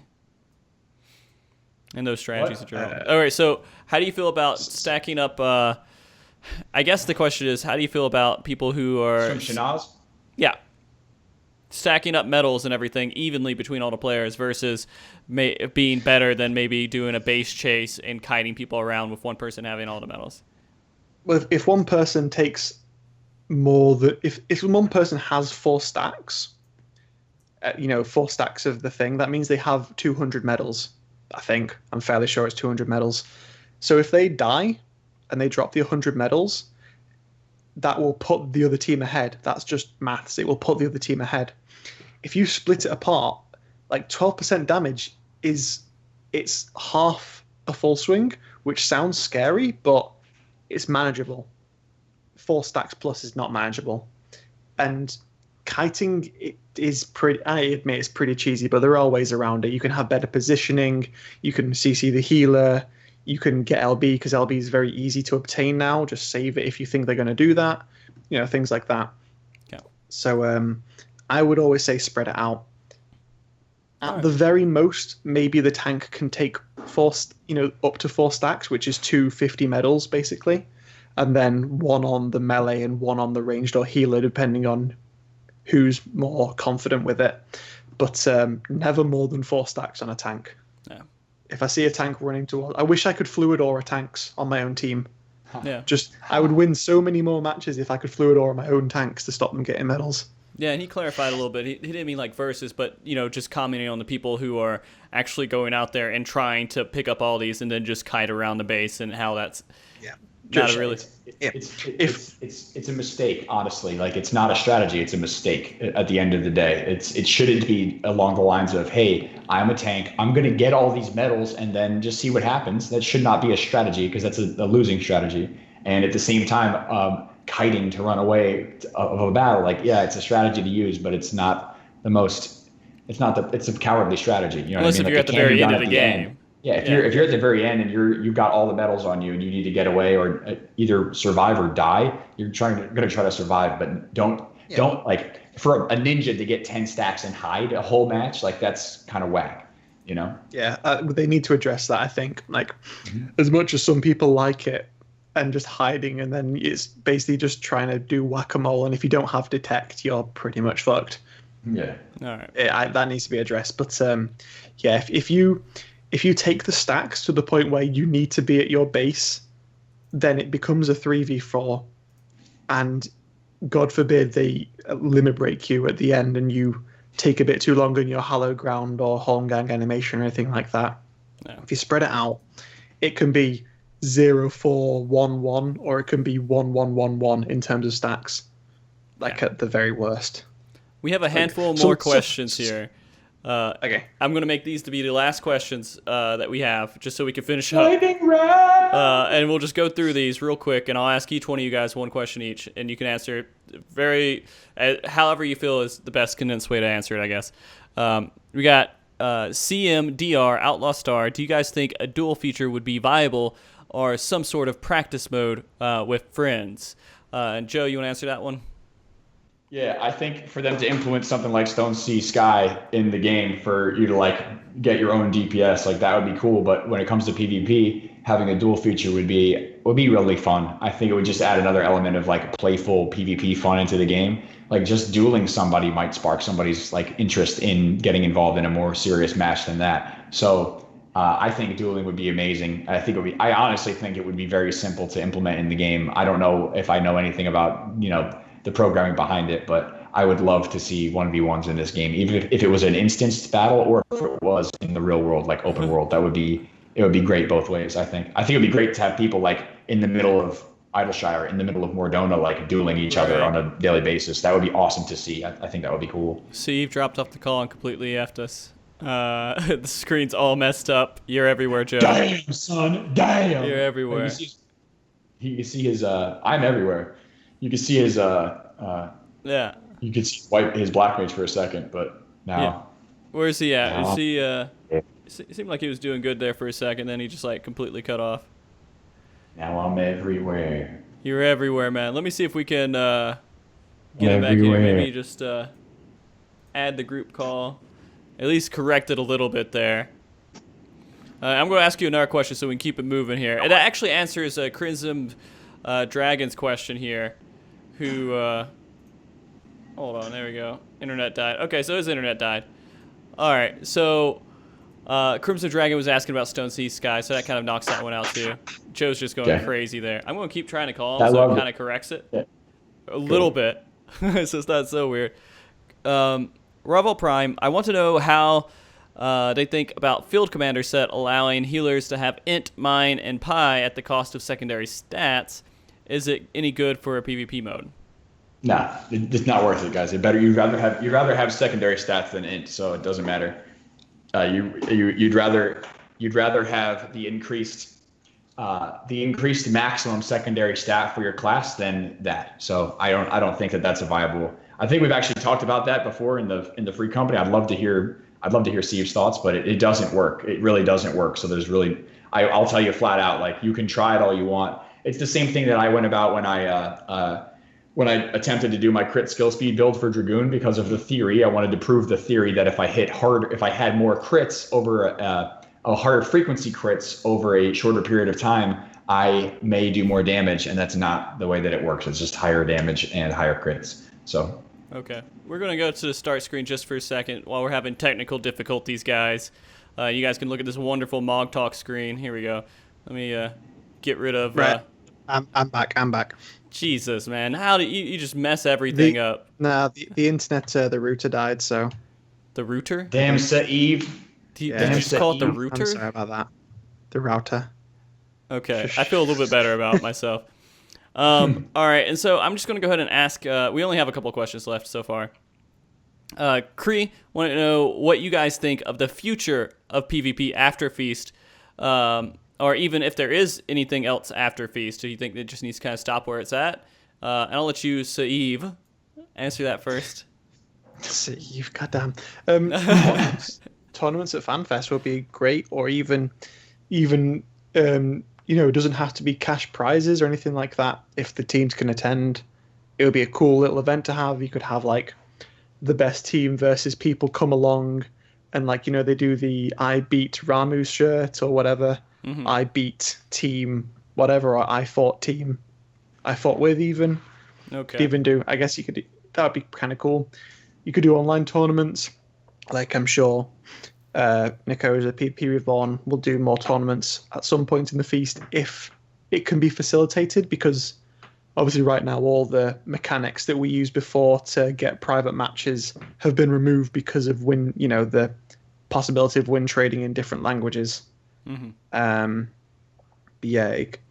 Season rewards could get better. They could, balance is always going to be ongoing. They can add new maps. Maybe new objectives. I'm not against that. Depends what the objectives are. Okay. But yeah, that would be my idea of the future. I'm going to ask this one last question. This one's definitely for Joe. I think this is a really good question to end off the conversation with today. This is from KCause. He asked, when will they be adding landslides to PvP so that Dragoons can continue to fulfill the prophecy of the old tanking the ground? Last time I talked to the OCP, it was 3.41. 3.41. Please look forward to it. Yeah. Okay. Excellent. All right. So cool. We got through a lot of questions today, guys. That was a lot. I feel like we've had a pretty good discussion. We hit a lot of notes, and I know that some people at the end of the day probably won't be satisfied with exactly everything we said, but hopefully this provided some good information for people wanting to get into PvP and people kind of understanding what's going out there in the world right now with PvP. And I hope maybe even watching this, if you're not really into PvP, maybe it'll encourage you a little bit more to get into it and not be so glum. Or is it glum or gloom? I think it's whatever you want it to be, Frosty. Your pronunciations are on point, dog. Okay, cool. All right, so JoeNeverFails, can you do me a favor here, man? I want to go ahead and say, before we leave here, I want to tell both you, Joe, and Saeed, that I really appreciate you guys coming on the show and working with us here. I know you guys were on just a few weeks ago, but it was really good to kind of catch up and get everyone back together again. Are you guys going to ever do, say, 4v4 pre-made Friday or something like that? Do you guys think that would be a good idea?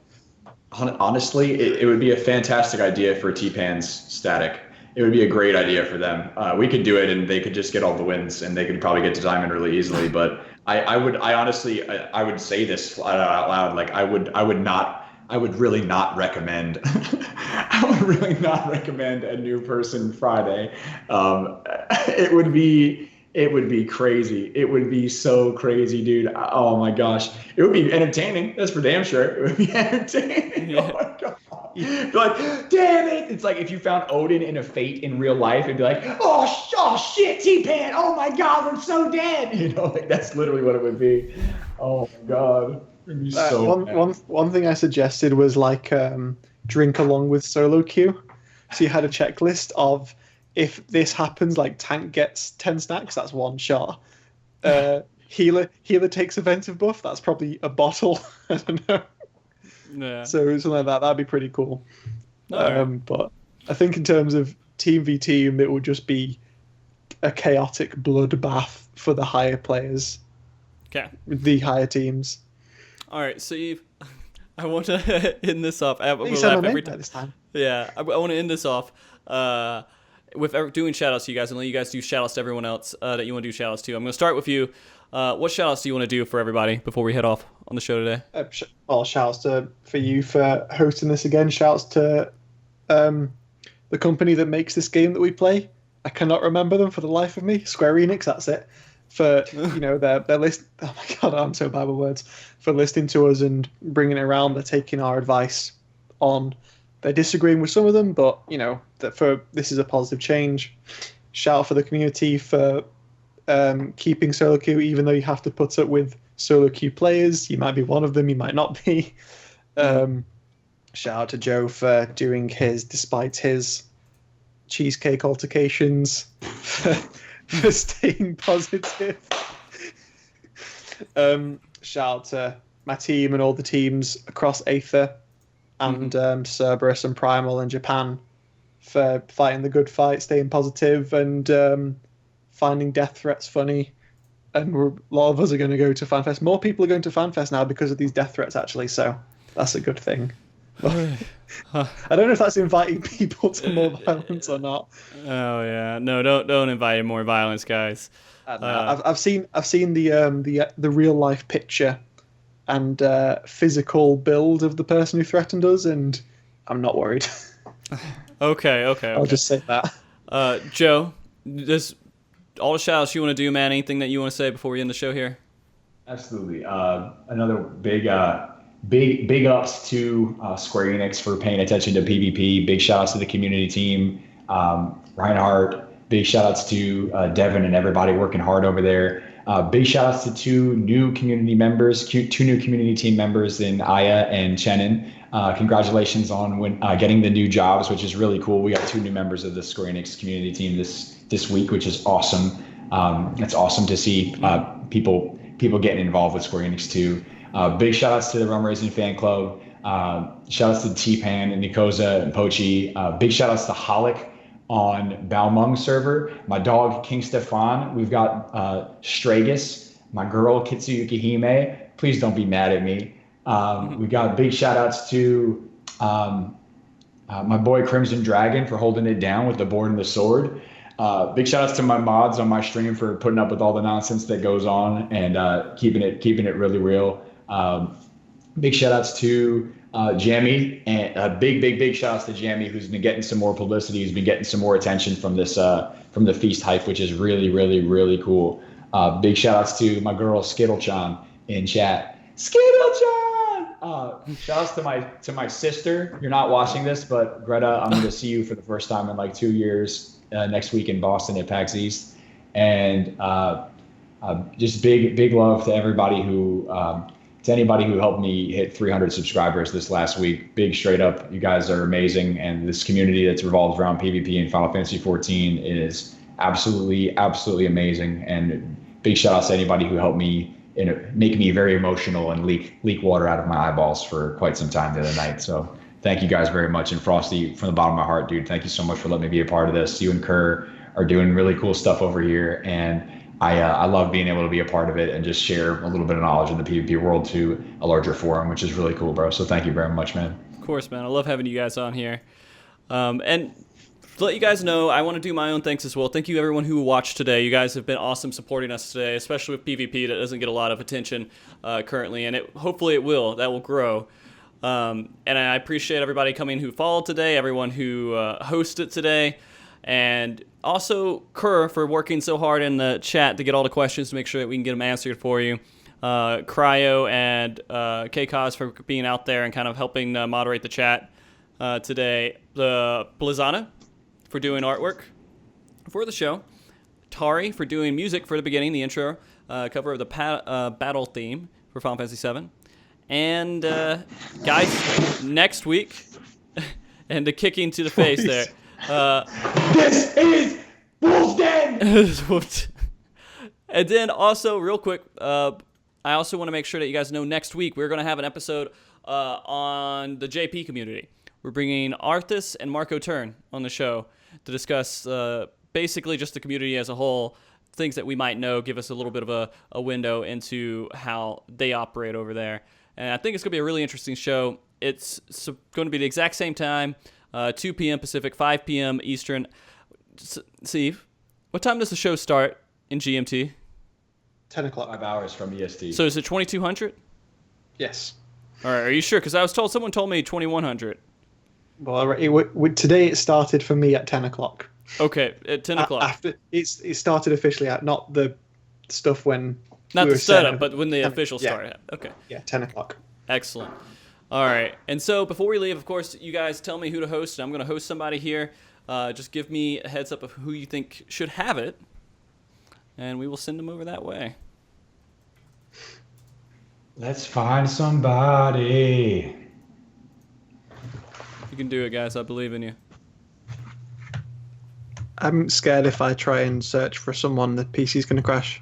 Oh, Oh, it did. I'm No, looking. it didn't. No, it's just Okay. being slow. Okay.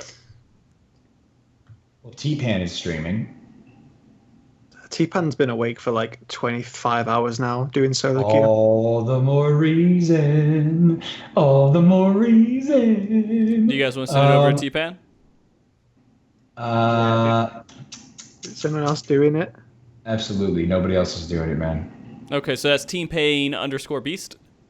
T-Pain _Beast. And guys, just so y'all know, if you're watching at home, like, this is literally, I could not say it more clearly, the man, the myth, the legend, PvP, T-Pain Beast. All right. I keep thinking, is T-Pan's like T-E-A-P-A-N? P-A-N. He's the same That's his person, name. right? Yes. Okay. I gotcha. All right, guys, Yes. we're going to send you over to him. You guys, if you're hyped up about Feast, you can watch this guy do Feast. It's going to be extremely interesting after watching the show, going over to him and seeing it actually in action. So thank you all for joining us. Let's do our waving. Bye. Bye. Bye, guys. Baby wave. Bye. Baby See you next time.